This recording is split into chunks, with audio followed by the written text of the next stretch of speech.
चक्रितं येन तस्मै श्रीगुरुवे नमः। वन्देऽहं श्रीगुरो श्रीयुतपदकमलं श्रीगुरून् वैष्णवांश्च श्रीरूपं साग्रजातं सहगण रघुनाथान्वितं तं सजीवं साद्वैतं सावधूतं परिजनसहितं कृष्ण चैतन्य देवं श्री राधा कृष्ण पादान सहगण ललिता श्री विशाखान्वितांश श्री कृष्ण चैतन्य प्रभु नित्यानंद श्री अद्वैत गदाधर शिव सदी गौर भक्त वृंद। हरे कृष्ण कृष्ण कृष्ण हरे हरे, हरे राम राम राम हरे हरे। हरे कृष्णा। सर्वप्रथम मैं अपने गुरुपाद पद ओम विष्णुपाद अष्टोत्तर शत श्री श्रीमद् भक्ति वेदांत माधव गोस्वामी महाराज के चरण कमलों में अनंत कोटि दंडवत प्रणाम ज्ञापन करता हूँ। हम लोग श्री उपदेशामृत में उसका जो तृतीय श्लोक है उसका हम लोग अध्ययन कर रहे हैं, चर्चा कर रहे हैं उसके विषय में। आज हमारा एकादश दिवस है, 11वां दिन है हमारा। तो तृतीय श्लोक जो है वो उसमें भक्ति के अनुकूल हमें किस प्रकार का संकल्प धारण करना चाहिए उसके विषय में बताया है कि किस प्रकार हमारी भक्ति वर्धित हो सकती है। षट्भिर भक्ति प्रसिद्ध्यति, तो 6 प्रकार के जो भाव हैं उसको यदि हम धारण करें तो सबसे पहले उत्साहात निश्चयात धैर्यात तत्त कर्म प्रवर्तनात् संग त्यागात सतोवृत्ते षट्भिर भक्ति प्रसिद्ध्यति। तो इसमें बताए हैं 6 पॉइंट्स बताए हैं, उत्साह निश्चय और धैर्य। ये तीनों बातें जो हैं ये अपने अंतःकरण में रखने के लिए है, ये भाव वाली बातें हैं, भावात्मक। और तत्त कर्म प्रवर्तनात्, ये अब यहाँ से हमारी शरीर की क्रिया आरंभ हो गई। तो पहले हमारे अंतःकरण की क्रिया है, हमें उत्साह रखना है, हमें निश्चय करना है बुद्धि के द्वारा और हमें धैर्य धारण करना है। यदि हमारे हृदय के अंदर ये तीनों चीजें हैं, इसके बाद हमें शरीर के द्वारा क्या करना है उसके लिए यहाँ बता रहे हैं तत्त कर्म प्रवर्तनात्, अर्थात जो जो कर्म से भक्ति में सहायता मिलती है, जो भगवान के अनुकूल हैं, भगवान की प्रसन्नता के लिए हैं, उन्हीं कर्मों को हमें करना चाहिए, उन्हीं कर्मों में हमें प्रवृत्त होना चाहिए। और संग त्यागात का अर्थ है कुसंग का त्याग, अर्थात जो हमारा गलत संग हो रहा है उसको हमें त्याग करना है। और सतोवृत्ति मतलब सदाचार, तो सत्व गुण को बढ़ाने के लिए हमें सदाचार और सत्व वृत्ति धारण करनी चाहिए। इस प्रकार से तो आज हम चर्चा करेंगे तत्त कर्म प्रवर्तनात्। ये तत्त कर्म क्या है? अगर हम देखें भगवत गीता में भी भगवान ने 12वें अध्याय में जो अपनी भगवत प्राप्ति का उपाय बताया है 4 श्लोकों में, 8वें श्लोक से लेकर और 8, 9, 10, 11 श्लोकों तक, 11वें श्लोक तक उन्होंने अपनी भगवत भक्ति कृष्ण प्राप्ति का उपाय बताया है। सबसे पहले 8वें श्लोक में उन्होंने कहा मय्येव मन आधस्व मयि बुद्धिम निवेशय, कि तुम अपने मन को और अपनी बुद्धि को मुझ में अर्पित करो। अब ये मन और बुद्धि कृष्ण में अर्पित कर देना साधारण मनुष्य के लिए संभव नहीं है, ये एक उच्च श्रेणी के भक्त के लिए संभव है। तो जो प्रथम श्रेणी के भक्त हैं उनके लिए कहा गया कि तुम अपना मन और बुद्धि मुझे समर्पित करो, क्योंकि उनका मन और बुद्धि इस योग्य है, अंतःकरण शुद्ध है, इसीलिए उसको समर्पण किया जा सकता है। अब यदि ऐसा नहीं कर सकते तो भगवान वहां पर 8वें 9वें श्लोक में कह रहे हैं कि अथ चित्तम समाधातुम न शक्नोसी मयि स्थिरम, यदि तुम अपने चित्त को, चित्त का यहाँ पर मतलब है मन और बुद्धि से, चित्त को यहाँ पर मन और बुद्धि का ही जो है उपलक्षण माना गया है। तो अगर तुम अपने मन और बुद्धि को मुझ में स्थिर नहीं कर सकते, कोई बात नहीं है, then what you should do, अभ्यास योगे न ततो माम इच्छाप्तुम धनंजय। हे धनंजय, तुम अभ्यास योग का पालन करते हुए और क्या करना है तुमको, माम इच्छाप्तुम, मुझे प्राप्त करने की इच्छा करो। तो हमें भगवत श्रवण कीर्तन इत्यादि जो हमारे भक्ति के अंग हैं उनका हमें पालन करना है। और कैसे करना है, भगवान की को प्राप्त करने की इच्छा से, इनका कोई और उद्देश्य नहीं होना चाहिए। यदि इच्छा नहीं है, यदि हमें भगवत प्रेम प्राप्त करने की इच्छा नहीं है, तो चाहे हम कितना ही श्रवण करें, कितना ही कीर्तन करें, उसका हमें फल नहीं मिलेगा, क्योंकि जब इच्छा ही नहीं है तो फल किस बात का। तो भगवान तो हमारी इच्छाओं को ही पूरा करते हैं। तो वो कह रहे हैं इच्छा ही बेसिकली बलवान है। तो यदि अगर हम श्रवण कीर्तन स्मरण इत्यादि भगवान की जो पूजा है वो सब कर रहे हैं और संसार को प्राप्त करने की इच्छा कर रहे हैं तो संसार मिलेगा। और अगर भगवान को प्राप्त करने की इच्छा करेंगे तब ये जो है भक्ति कहलाएगी, और तब हम उसको कहेंगे अभ्यास योगेन। अभ्यास योगेन का मतलब भगवान से जुड़ना। तो जो हमारा अभ्यास है वो भगवान से जोड़ेगा हमको। कब जोड़ेगा? जब हम इच्छा करेंगे भगवान से प्राप्ति, भगवान को प्राप्त करने की। माम इच्छाप्तुम, इच्छा प्लस आप्तुम, आप्तुम का अर्थ है प्राप्त करना। तो भगवान को प्राप्त करने की इच्छा के द्वारा करते हुए जो अभ्यास किया जाता है वो हमें भगवान से जोड़ता है। अब कुछ साधक ऐसे हैं जो अभ्यास भी नहीं कर सकते निरंतर, कंटिन्यूअसली। अभ्यास का मतलब निरंतरता। यदि निरंतरता नहीं है तो हम उसे अभ्यास नहीं कर सकते किसी भी चीज में। जैसे हम स्कूल जाते हैं तो वहां पर अभ्यास पुस्तिका होती है, तो प्रतिदिन उसके ऊपर अभ्यास पुस्तिका पर कार्य करना होता है, एक्सरसाइज जिसे हम बोलते हैं। तो अगर हम अभ्यास निरंतर नहीं करेंगे तो वो काम नहीं होगा। तो जो थर्ड कैटेगरी के लोग हैं उनको क्या करना चाहिए? उनको लिए भगवान ने कहा अभ्यास से असमर्थ हो सी, यदि तुम अभ्यास करने में असमर्थ हो, ठीक है, कोई बात नहीं है, तो इच्छा करते हुए तुमको क्या करना, इच्छा आवश्यक है। ऐसा ना हो कि हम इच्छा ही ना करें। तो कह रहे हैं मत कर्म परमो भव, कि तू मेरे लिए कर्म करने वाला हो जा। मत कर्म यानी मेरे लिए जो कर्म है वो, जो मुझसे संबंधित कर्म है उन कर्म को, मत कर्म परमो भव, उन कर्मों का आश्रय ले।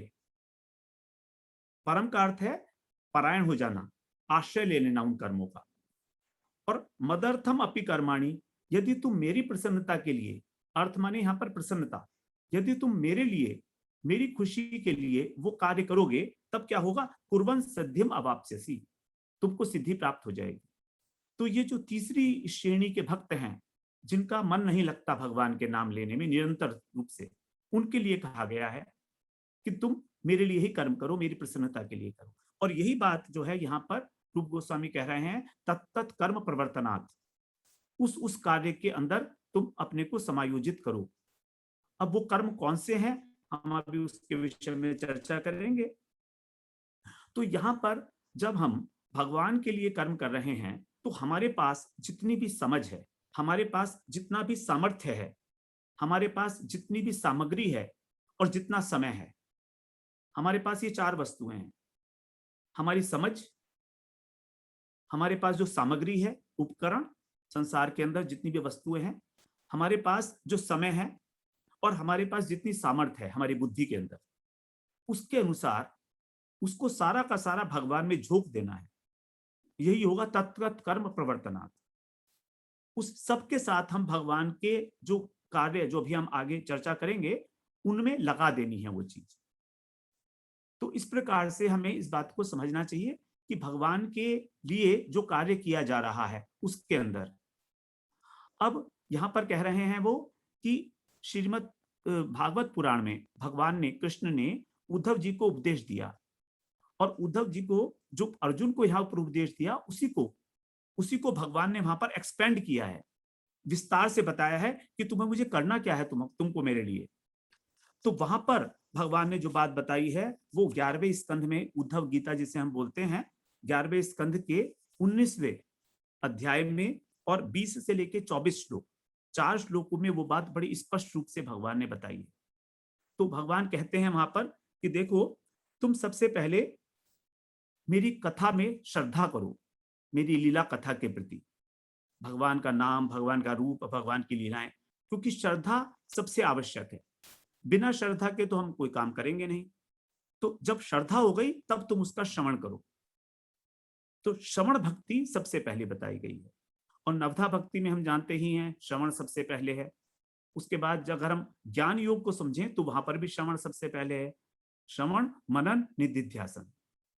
तो बिना श्रवण किए तो हम इस मार्ग पर चल ही नहीं सकते, इसीलिए फिर दूसरा बताया श्रवण, और तीसरा बता रहे हैं फिर उसका संकीर्तन करो। आपने जब श्रवण कर लिया तो अब आपको अपनी वाणी के द्वारा उसका कीर्तन करना है, उसका गान करना है। भगवान के नाम का जप करो, संकीर्तन करो, अथवा भगवान की कथाओं को अपनी वाणी के द्वारा उसका कीर्तन करो, लोगों को सुनाओ, कथाएं सुनाओ लोगों को। फिर भगवान की पूजा भी करो साथ में निष्ठा पूर्वक। उसके बाद फिर भगवान की स्तुति करो, अनेक प्रकार की स्तुति हैं भगवान की भागवत के अंदर, गीता के अंदर।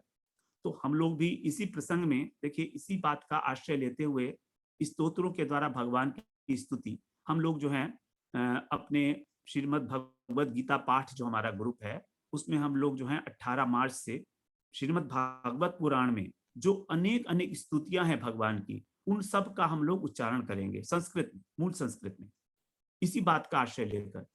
तो हमारे को उससे एक अभ्यास हो जाएगा कि भगवान की स्तुति कैसे गाई जा सकती है।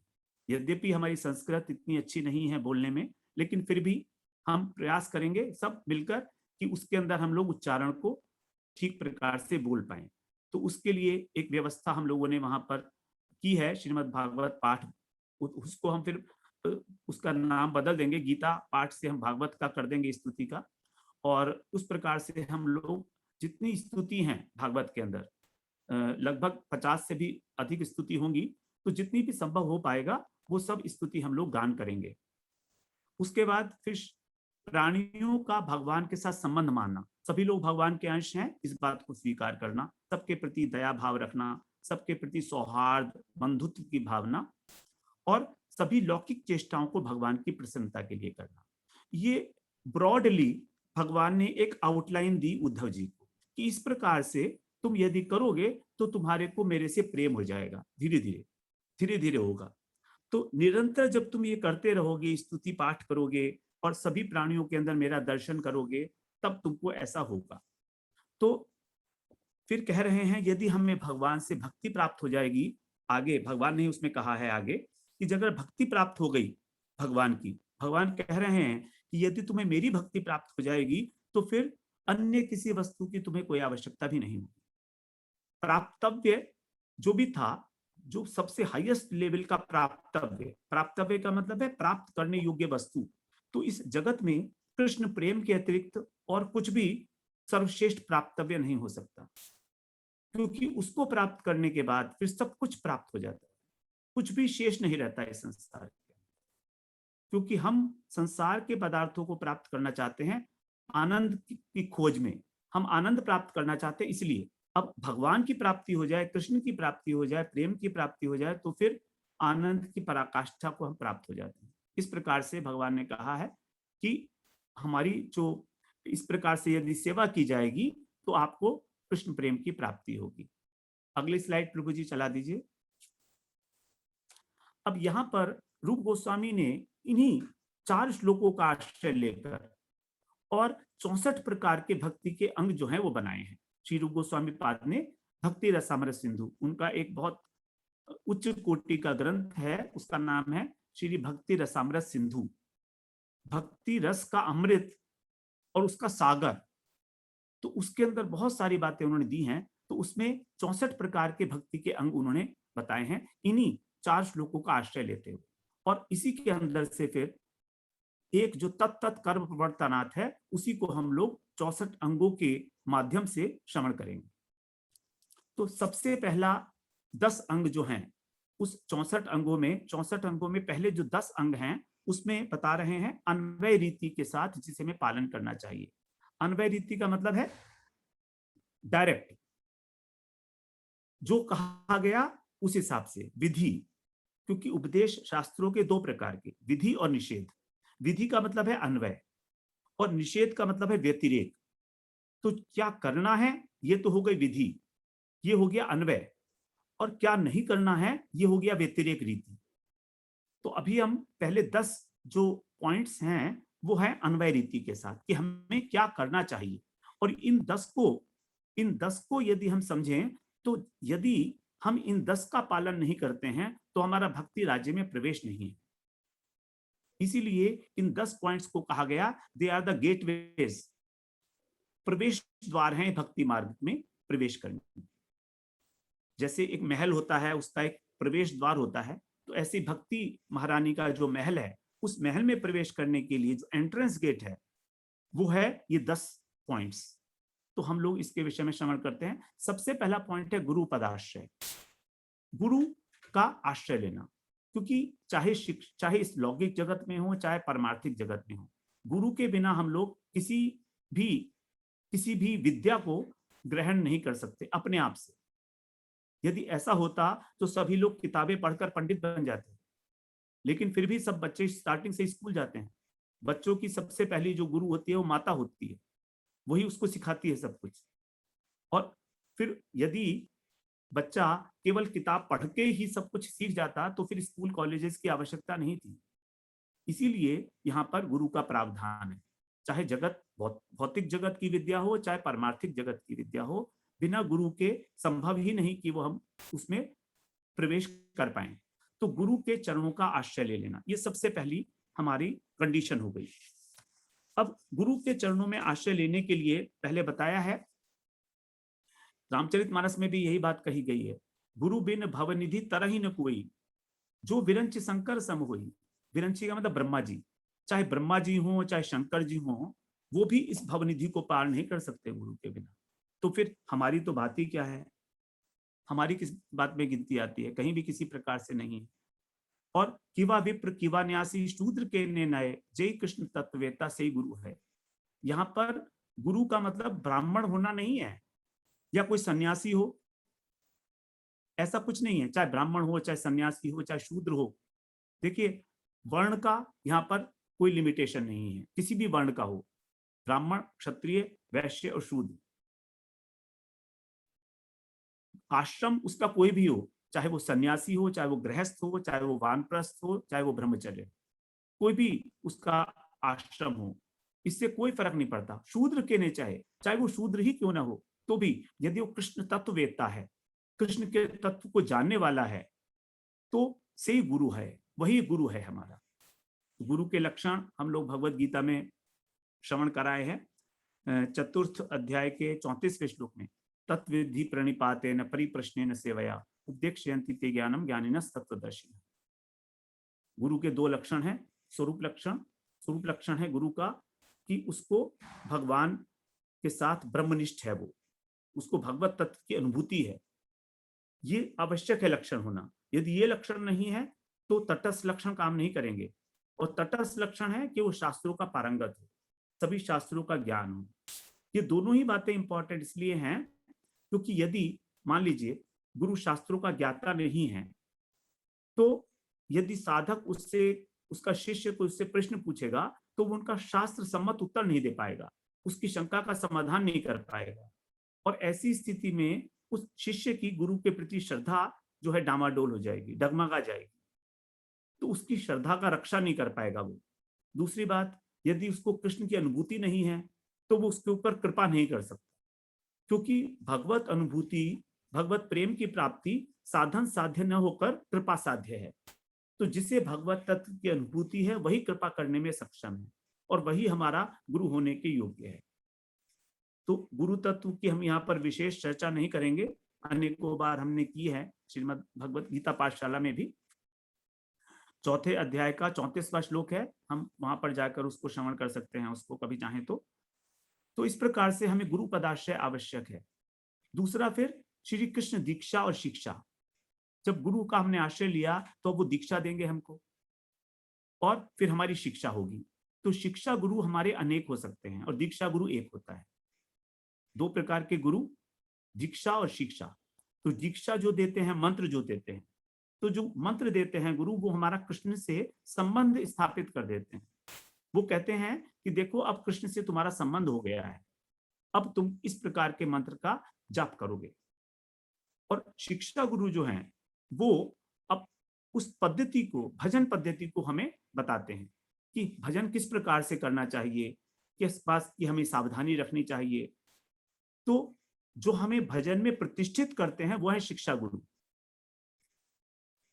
दीक्षा गुरु और शिक्षा गुरु एक भी हो सकते हैं, लेकिन प्राय है दीक्षा गुरु क्योंकि अत्यंत व्यस्त हैं इसलिए, और शिक्षा गुरु के साथ हमारा मित्रवत व्यवहार भी हो सकता है। हम उनसे आसानी के साथ बिना किसी संकोच के अपने प्रश्नों के उत्तर प्राप्त कर सकते हैं। तो इस प्रकार से शिक्षा गुरु अनेक हो सकते हैं और दीक्षा गुरु एक ही होते हैं। तो जो अपने भाव के अनुकूल है वही शिक्षा गुरु बनाने चाहिए, जिससे कि वो हमें हमारी अनुसार हमारे प्रश्नों की समाधान कर सके। उसके बाद फिर प्रीति पूर्वक गुरु सेवा, दीक्षा गुरु की सेवा करना अत्यंत आवश्यक है, क्योंकि दीक्षा गुरु जब प्रसन्न होंगे तभी वो आपको भक्ति के अंदर भक्ति का प्रेम का दान करते हैं। तो यही बताया है यहाँ पर 34वें श्लोक में जो आगे लिखा हुआ है, उपदेक्ष्यन्ति ते ज्ञानम ज्ञानिनस् तत्त्वदर्शिनः परिप्रश्नेन सेवया। भगवान कह रहे हैं ये बात कि पहले तुम उनके पास जाकर प्रणिपात करो, अर्थात उनको उनके प्रति शरणागत हो जाओ। उसके बाद उनकी सेवा करो, सेवा करो उनके। तो सेवा करने से क्या होगा कि गुरु प्रसन्न होंगे, उनका हृदय द्रवित होगा, तुम्हारे प्रति स्निग्धता आएगी, तुम्हारे प्रति वात्सल्य का उदय होगा। इस विशेष रूप से वैसे तो गुरु की कृपा हमेशा चलती है, लेकिन जब तुम इस प्रकार सेवा करोगे तो तब फिर तुम प्रश्न करोगे परिप्रश्नेन, अर्थात प्रश्न, और फिर उस प्रश्न के बाद भी प्रश्न। यदि उस प्रश्न से हमारी संतुष्टि नहीं हो रही है तो ये नहीं कि ठीक है गुरुजी, बस गुरुजी कह दिया वो ठीक है। अगर संतुष्टि नहीं हो, परिप्रश्नेन, अच्छी प्रकार से उस तत्व की जिज्ञासा करके उस बात को समझने का प्रयास करेंगे। और आगे कह रहे हैं यहाँ पर भागवत पुराण में कि कैसे करनी है गुरु की सेवा। गुरु शुश्रया भक्त्या सर्वलब्धार्पणेन च संगेन साधु भक्तानाम ईश्वर आराधनेन च। तो गुरु की सेवा हमें किस प्रकार करनी है ये यहाँ पर बताया है। गुरु शुश्रूषया मतलब अच्छी प्रकार से, कैसे? सर्वलब्धार्पणेन च, नंबर 1। 3 तरीके बताए हैं गुरु की सेवा के। जो कुछ भी है हमारे पास से हम उसको अर्पण करेंगे गुरु के। हमारी मन बुद्धि खाली होके जाएंगे गुरु के पास। यदि भरे होके जाएंगे तो गुरु की कृपा नहीं आएगी हमारे ऊपर, क्योंकि जो बुद्धिमान व्यक्ति है उसको गुरु क्या कृपा करेंगे, वो तो स्वयं ही बुद्धिमान है। तो सर्वलब्धा अर्पणेन च, उनको अर्पण करके। दूसरी बात है संगेन साधु भक्ता नाम, जो भक्त साधु हैं उनका संग करके। तो वैष्णवों का संग करके, साधुओं का संग करके भी गुरु की सेवा हो रही है। गुरु की सेवा के 3 प्रकार हैं। सब कुछ अर्पण करना, नंबर 1। नंबर 2 साधु संग करना, भक्तों का संग करना। नंबर 3 ईश्वर आराधनेन, तब भगवान की आराधना करना, अर्थात नाम का जाप करना, पूजा करना, अर्चना करना, वंदना करना, जो कुछ भी है। तो ये चीजें आवश्यक हैं तीनों गुरु की सेवा। यही सर्वश्रेष्ठ प्रकार की सेवा है। आगे प्रभु जी नेक्स्ट चला दीजिए। फिर कह रहे हैं साधु मार्ग का अनुसरण, अर्थात जिस मार्ग से हमारे अनेक अनेक भक्त भगवान को प्राप्त किए हैं उस मार्ग का अनुसरण करना। हमें कोई नया मार्ग नहीं बनाना। जैसे आजकल के समय में, आधुनिक काल में, कलयुग में विशेष रूप से लोग नए नए मार्ग निकाल दिए हैं कि तुम इस रास्ते से ऐसे ऐसे करोगे तो तुमको भगवान की प्राप्ति हो जाएगी। वो किसी भी प्रकार का शास्त्र सम्मत नहीं है, तो भी लोग उनका ब्लाइंडली अनुगमन करते हैं। बड़े बड़े कॉन्फ्रेंसेज होती हैं, बड़ी बड़ी वर्कशॉप्स होती हैं, बड़े बड़े प्रोग्राम्स होते हैं, 10-10, 15-15 दिन के पैकेजेस होते हैं, उसमें काफी अच्छा पैसा भी लिया जाता है लोगों से। तो ये कलयुग की महिमा है कि यहाँ पर पैसा देकर जो है भगवान की प्राप्ति हो रही है। ये तो बड़ा आश्चर्यजनक घटना है हमारे लिए तो लेकिन है, ऐसा है। तो इसीलिए जो साधुओं ने मार्ग निर्धारित किया है, जो ऑलरेडी एक रास्ता बना हुआ है, उस रास्ते पर चलना है। कोई नया रास्ता बनाने की कोई आवश्यकता नहीं। नया रास्ता बनाना कोई आसान नहीं है, जो अभी आजकल के समय में बन रहे हैं अनेक।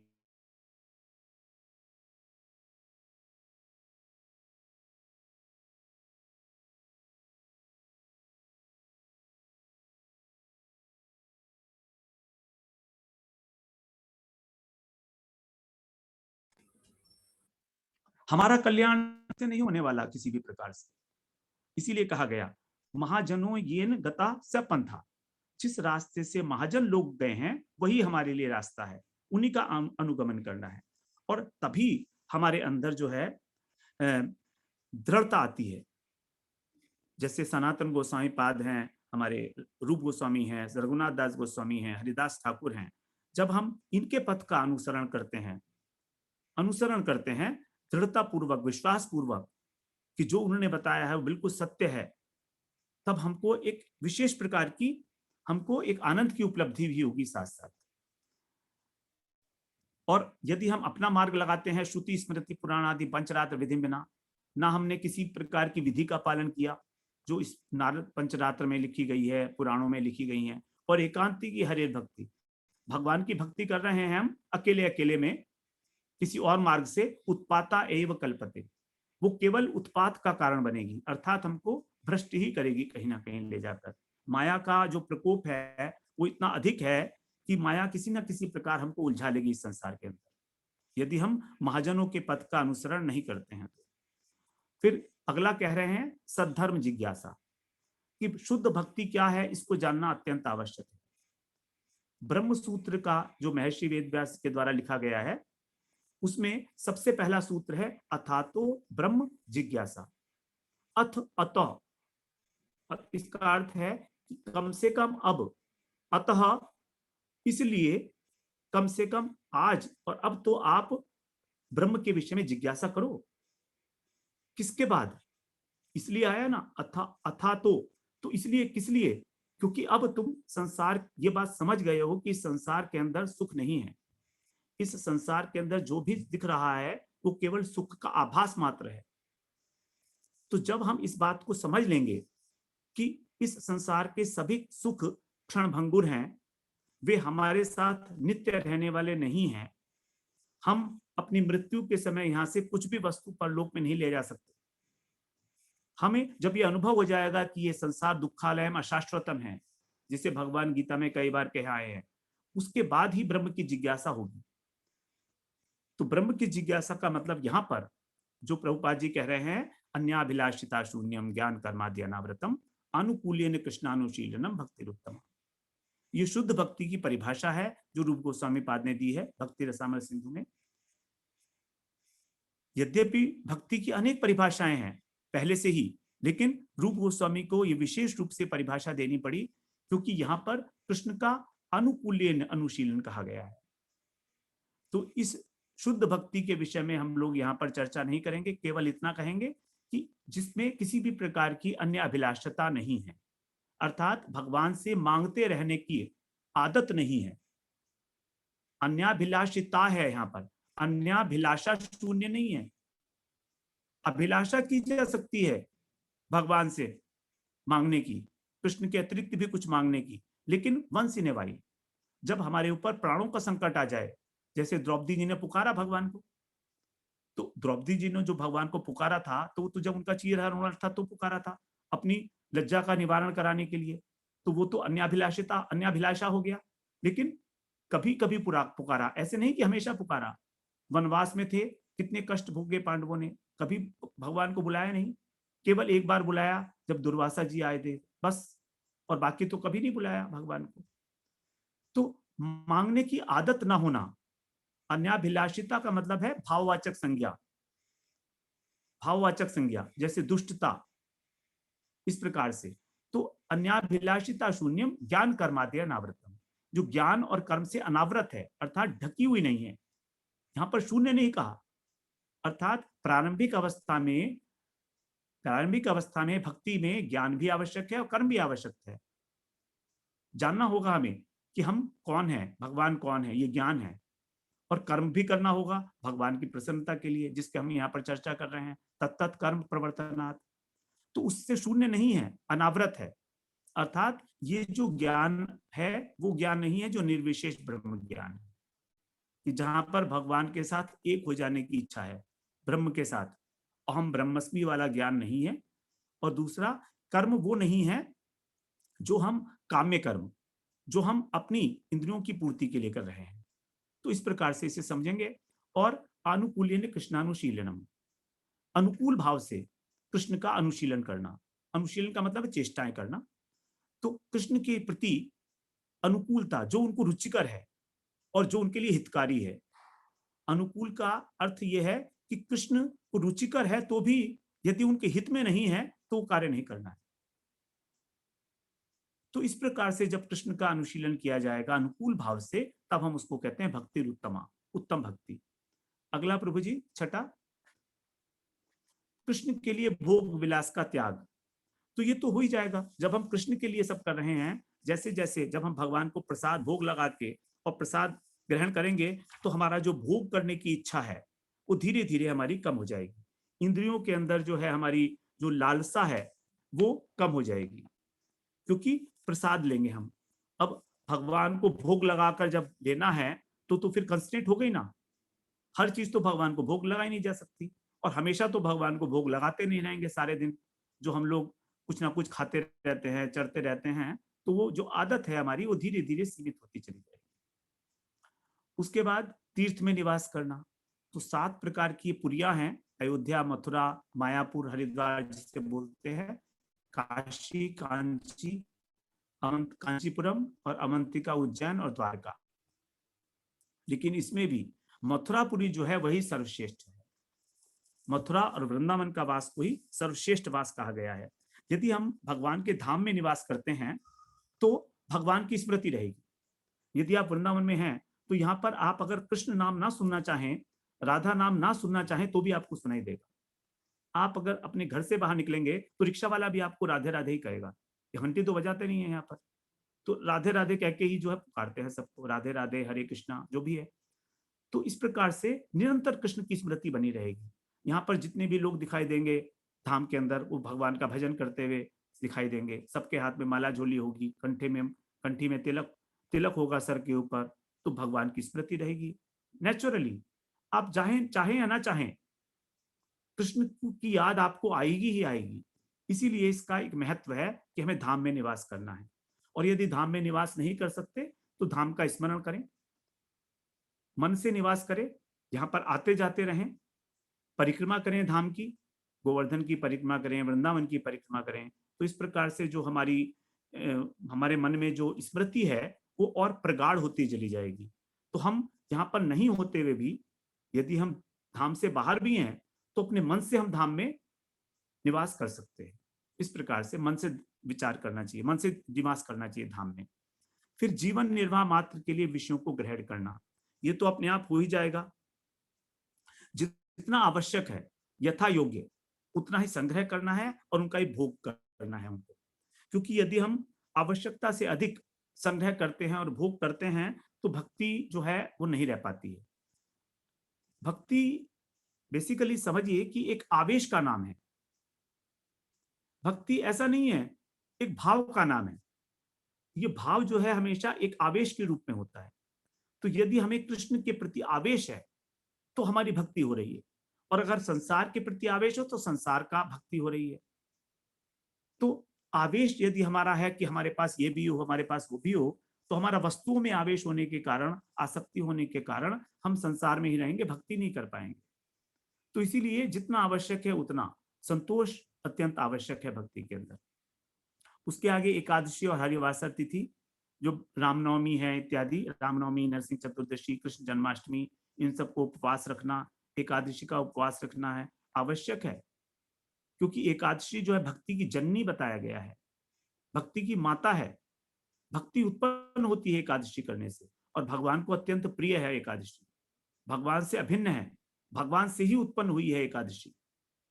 एकादशी की वे कथा है कि किस प्रकार एकादशी भगवान के ही श्रीअंग से उत्पन्न हुई है। तो भगवान से बिल्कुल अभिन्न है। इसीलिए 8 वर्ष से लेकर और 80 वर्ष तक की आयु वाले को यदि कोई विशेष बीमारी नहीं है तो एक दिन अन्न का त्याग करने में कोई परहेज नहीं होना चाहिए। हमें ऐसा लगता है केवल अन्न ही तो त्यागना है, फलाहार तो कर ही सकते हैं, सारे फल खा सकते हैं, दूध खा सकते हैं, मेवा खा सकते हैं, कोटू खा सकते हैं, पकौड़ी खा सकते हैं कोटू की, आलू आलू सब खा सकते हैं। तो इसलिए किसी को भूख लगने की कोई संभावना रहेगी ऐसा तो नहीं है। केवल अन्न का त्याग करना है बस, चावल, गेहूं इत्यादि जो है ये इस प्रकार का। तो एक दिन अगर हम अन्न को छोड़ भी देंगे तो बहुत बड़ी कोई हमारे अंदर वीकनेस नहीं आने वाली है, ये बिल्कुल पक्का है। आप देख के करके देखिएगा, ट्राई करके ही देख सकते हैं। तो इस प्रकार से एकादशी का व्रत करेंगे तो हमें भगवान के प्रति अपने आप स्वाभाविक रूप से रुचि हो जाएगी। तुलसी, अश्वत्थ, आंवला वृक्ष, गाय और ब्राह्मण और वैष्णव, ये सभी तदीय वस्तु हैं। तदीय का मतलब होता है जो भगवान से संबंधित वस्तुएं हैं।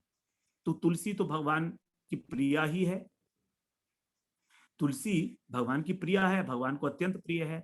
जो भी प्रसाद हम अर्पण करते हैं उसमें तुलसी पत्र जरूर डालते हैं। अश्वत्थ पीपल का वृक्ष है, इसको भगवान ने अपनी विभूति बताया है गीता में कि अश्वत्थ वृक्ष जो है वो मेरी विभूति है, अर्थात वृक्षों में सर्वश्रेष्ठ अश्वत्थ का वृक्ष है। इसी प्रकार से आंवला, वो भी जो है उसमें उपयोगी है। और गाय, गाय को तो हम जानते हैं, गाय सेवा, गाय को सहलाना, गाय को ग्रास देना, गाय की प्रदक्षिणा करना, परिक्रमा करना, गाय का पूजन करना, ये सभी गौ सेवा के अंदर आ जाता है। और गाय को खिलाना, खुजलाना उसको। ब्राह्मण, ब्राह्मण तो भगवान के जो है मुख स्वरूप हैं। भगवान जो है मुख, अग्नि और ब्राह्मण ये दोनों ही भगवान के मुख हैं। तो भगवान इन्हीं के द्वारा जो है कोई भी वस्तु ग्रहण करते हैं। तो जो अग्नि में हवन किया जाता है वो, और ब्राह्मणों को जो भोजन कराया जाता है वो सब भगवान को प्राप्त होता है। इस प्रकार से भगवान ने कहा है। भगवान तो ब्राह्मणों को बहुत प्रिय है, और वैष्णव तो वैष्णव ही हैं, वो तो अपने जन हैं वह भगवान के। वैष्णव तो बड़े विशेष व्यक्ति हैं जो भगवान का भजन कर रहे हैं। वैष्णव का अर्थ समझ लें कि जो विष्णु मंत्र में दीक्षित है, जो विष्णु मंत्र में दीक्षित है, और दीक्षित होकर अब उसने केवल और केवल विष्णु का ही आश्रय लिया हुआ है, अन्य किसी देवी देवता का आश्रय नहीं लिया है। यदि वो विष्णु मंत्र में दीक्षित है और फिर भी देवियों देवताओं की पूजा कर रहा है, उनको स्वतंत्र ईश्वर मान के भगवान से उनका व्रत कर रहा है, नवदुर्गे कर रहा है, तो हम उसे वैष्णव नहीं कहेंगे, वो अवैष्णव है। तो जो गृहीत विष्णु दीक्षा को विष्णु पूजा परो नरह, विष्णु पूजा परो अर्थात जो केवल विष्णु की पूजा के परायण है, परायण का मतलब सर्वश्रेष्ठ आश्रय, उसने केवल विष्णु की पूजा का आश्रय लिया हुआ है, वही व्यक्ति वैष्णव कहलाएगा। वैष्णवे अभिहितो अभिज्ञेयी, जो जानकार लोग हैं तत्व के, उन्होंने कहा है कि हम उसको वैष्णव कहेंगे। और इसके अतिरिक्त इतरे अस्मात् अवैष्णव, इसके अतिरिक्त जितने भी हैं वो सब अवैष्णव हैं। जो शिव जी की उपासना करते हैं, जो देवी की उपासना करते हैं, अनेक अनेक प्रकार की जो उपासनाएं हैं, गणेश जी की उपासना है, सूर्य की उपासना है, ये सब उपासनाएं, ये सब अवैष्णव है। क्योंकि उसने यद्यपि वैष्णव मंत्र ले रखा है लेकिन तो भी इनकी पूजा कर रहा है, तो उसको अवैष्णव कहा जाए। उनको केवल हमको प्रणाम करना है, केवल प्रणाम करना है। जब हमने तने को पानी दे दिया एक वृक्ष में, जब हमने उस तने को उसकी जड़ में पानी दे दिया, तो क्या हम उसके पत्तों को अलग अलग सींचते हैं? नहीं सींचते हैं। यदि हम सींचेंगे, अगर पत्तों के अंदर भी पानी दे जाएगा तो पत्ते गल जाएंगे। तो ये जो जितने देवी देवताएं हैं, ये सब भगवान के अंग प्रत्यंग हैं, पत्तों की भांति। जैसे हमारा शरीर है, हम अपने शरीर का पोषण करते हैं तो हम पेट भरते हैं। हम इस पेट भरने से केवल मुख के द्वारा हम भोजन ग्रहण करते हैं, और हमारी इंद्रियां, हमारे आंख, कान, नाक इत्यादि, ये सब चेतना को प्राप्त होते हैं, उनके अंदर, सबके अंदर बल आता है। लेकिन हम खाना तो केवल मुख को खिलाते हैं, एक ही। हम क्या अपनी आंखों को खाना खिलाते हैं? कानों को क्या खाना खिलाते हैं? अगर खिलाएंगे तो मर जाएंगे। बिल्कुल उसी प्रकार से ऐसा समझना है। यथा तरोरुमूल निषेचनेन, जिस प्रकार वृक्ष की जड़ को संचित किया जाता है, उसी प्रकार से केवल कृष्ण की पूजा करने से, केवल विष्णु तत्व की पूजा करने से ही सभी देवताओं की पूजा हो जाती है। उनको अलग अलग पूजा करने का कोई अर्थ नहीं है, कोई भी अर्थ नहीं है। इसी को यहाँ पर कहा गया है वैष्णव। अब ये 10 पॉइंट्स, और जो लोग इनकी अवहेलना करते हैं, सोचते हैं कि अरे कोई बात नहीं है, हम तो वैसे ही भगवान को प्राप्त कर लेंगे, तो इन 10 पॉइंट्स को पालन किए बिना उनका भजन, उनकी भगवत प्राप्ति हो नहीं सकती। ये बिल्कुल स्पष्ट बताया है रूप गोस्वामीपाद ने। यदि वो सोचे कि हमारा कल्याण हो जाएगा इनके बिना भी, तो नहीं होगा। इस प्रकार से हमें अपना विचारधारा को परिवर्तित करना चाहिए। यदि हम वास्तव में इंटरेस्टेड हैं किसी भजन में आगे बढ़ने के लिए, ये अन्वय रीति से बताया गया। अब आगे 10 प्रकार का निषेध है व्यतिरेक रीति से। 32 प्रकार के सेवा अपराध हैं। जो व्यक्ति श्री विग्रह के अंदर जाकर भगवान की मूर्ति के समक्ष उनकी सेवा करते हैं, उनसे कई प्रकार के अपराध बन पड़ते हैं, और जो दर्शन करने जाते हैं उनसे भी। तो उन सबको यहाँ पर एनलिस्ट किया गया है, सूचीबद्ध किया गया है। वो आप देख सकते हैं कहीं पर भी, यहाँ पर तो अभी समय नहीं है उसका डिटेल में जाने का। उसी प्रकार के 10 नामापराध हैं, इन सब से हमें बचना है। 10 नामापराध को जानना अत्यंत आवश्यक है, जिसके लिए हमें बहुत अधिक समय भी चाहिए उसको डिटेल में समझने के लिए, 10 नामापराध को समझने के लिए। नंबर 1, ये तो सबसे पहला है। दूसरा है अवैष्णव संघ। जो वैष्णव नहीं है उनका हमें संग नहीं करना। जो भगवान के विरुद्ध हैं, विमुख हैं, अनेक देवी देवताओं की पूजा करने वाले, निर्विशेष ब्रह्म की उपासना करने वाले, वेद विरोधी नास्तिक जैसे आर्य समाजी इत्यादि हैं, तो वेद को मानते हैं लेकिन भगवान को नहीं मानते हैं। वो वेद विरोधी नहीं है लेकिन फिर भी भगवत विरोधी हैं। और वेद विरोधी बौद्ध, तो जो बौद्ध लोग हैं वो वेद विरोधी हैं, और जो आर्य समाज वाले हैं वो वेदों को मानते हैं लेकिन भगवान को नहीं मानते, कृष्ण को नहीं मानते। इस प्रकार से सभी लोग जो हैं अवैष्णव हैं, तो हमें उनका संग नहीं करना। संग का अर्थ है आसक्ति। ये नहीं कि हम उनसे बात नहीं करनी है, व्यवहार में तो बात करनी ही पड़ेगी, जितना आवश्यक है उतना, लेकिन उनके साथ अपनी कोई विशेष चर्चा, उनके साथ घुल मिलकर बात करना, अपने मन की बात उन्हें बताना, उनके मन की बात सुनना, ये सब हमें नहीं करना है। यदि हम वो करेंगे तो फिर धीरे धीरे धीरे धीरे उनके विचार हमारे अंदर संक्रमित हो जाएंगे और हमारी भक्ति अवरुद्ध हो जाएगी, हमारा हृदय कठोर हो जाएगा। क्योंकि ये सब कठोर हृदय व्यक्ति हैं। जिसका हृदय नम्र है, जिसका हृदय कोमल है, केवल वही भक्ति कर सकता है। ज्ञानी लोग भक्ति नहीं करते, इसीलिए बड़े हार्ड हार्टेड होते हैं वो लोग, क्योंकि ज्ञान जो है वो बिल्कुल नीरस है, उसमें कोई रस नहीं है। अनेक प्रकार के तर्क वितर्क न्याय की बातें होती रहेंगी, and ultimately it will lead to nothingness. कुछ उपलब्धि होने वाली नहीं है। विशेष रूप से थोड़ा बहुत ब्लड प्रेशर डाउन हो जाएगा, शुगर कंट्रोल हो जाएगी, अनेक अनेक प्रकार की क्रियाएं करने से योग के द्वारा और तर्क वितर्क करके थोड़ा हृदय शुद्ध होगा, लेकिन ultimately they will not be getting the God head. अनेक शिष्य नहीं बनाने चाहिए हमको, अनेक प्रकार के शिष्य। यदि हम अश्रद्धालु लोगों को शिष्य बनाएंगे तो हमारा समय खत्म होगा और हमारा जो भक्ति संप्रदाय है वो भी दूषित होगा। हम शुद्ध भक्ति की धारा में अपने को जो है निमज्जित करना चाहते हैं, शुद्ध भक्ति में। तो शिष्य जो गुरु को धारण करने हैं वो भी बहुत सोच समझ के करने चाहिए, उसके अंदर किसी प्रकार की श्रद्धा होगी तभी।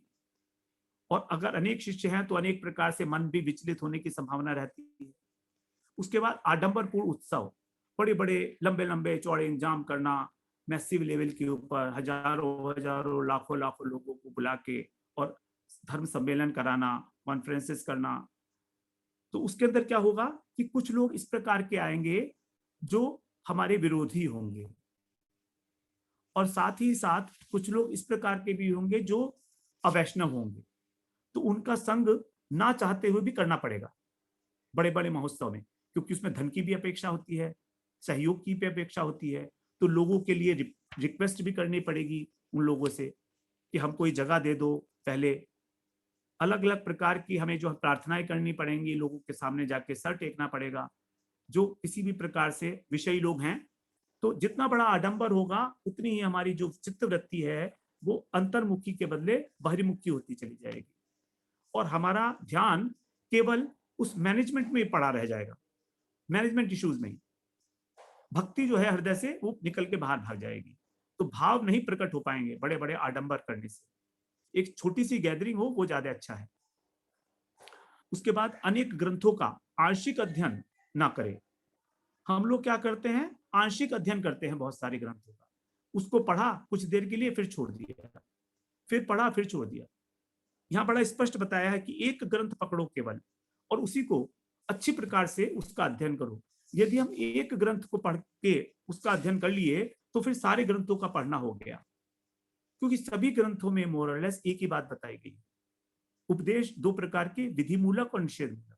क्या करना है क्या नहीं करना है, थोड़ा थोड़ा सब में अंतर है। अपनी अपनी योग्यता के अनुसार, अपनी अपनी रुचि के अनुसार हम ग्रंथ का अध्ययन करें।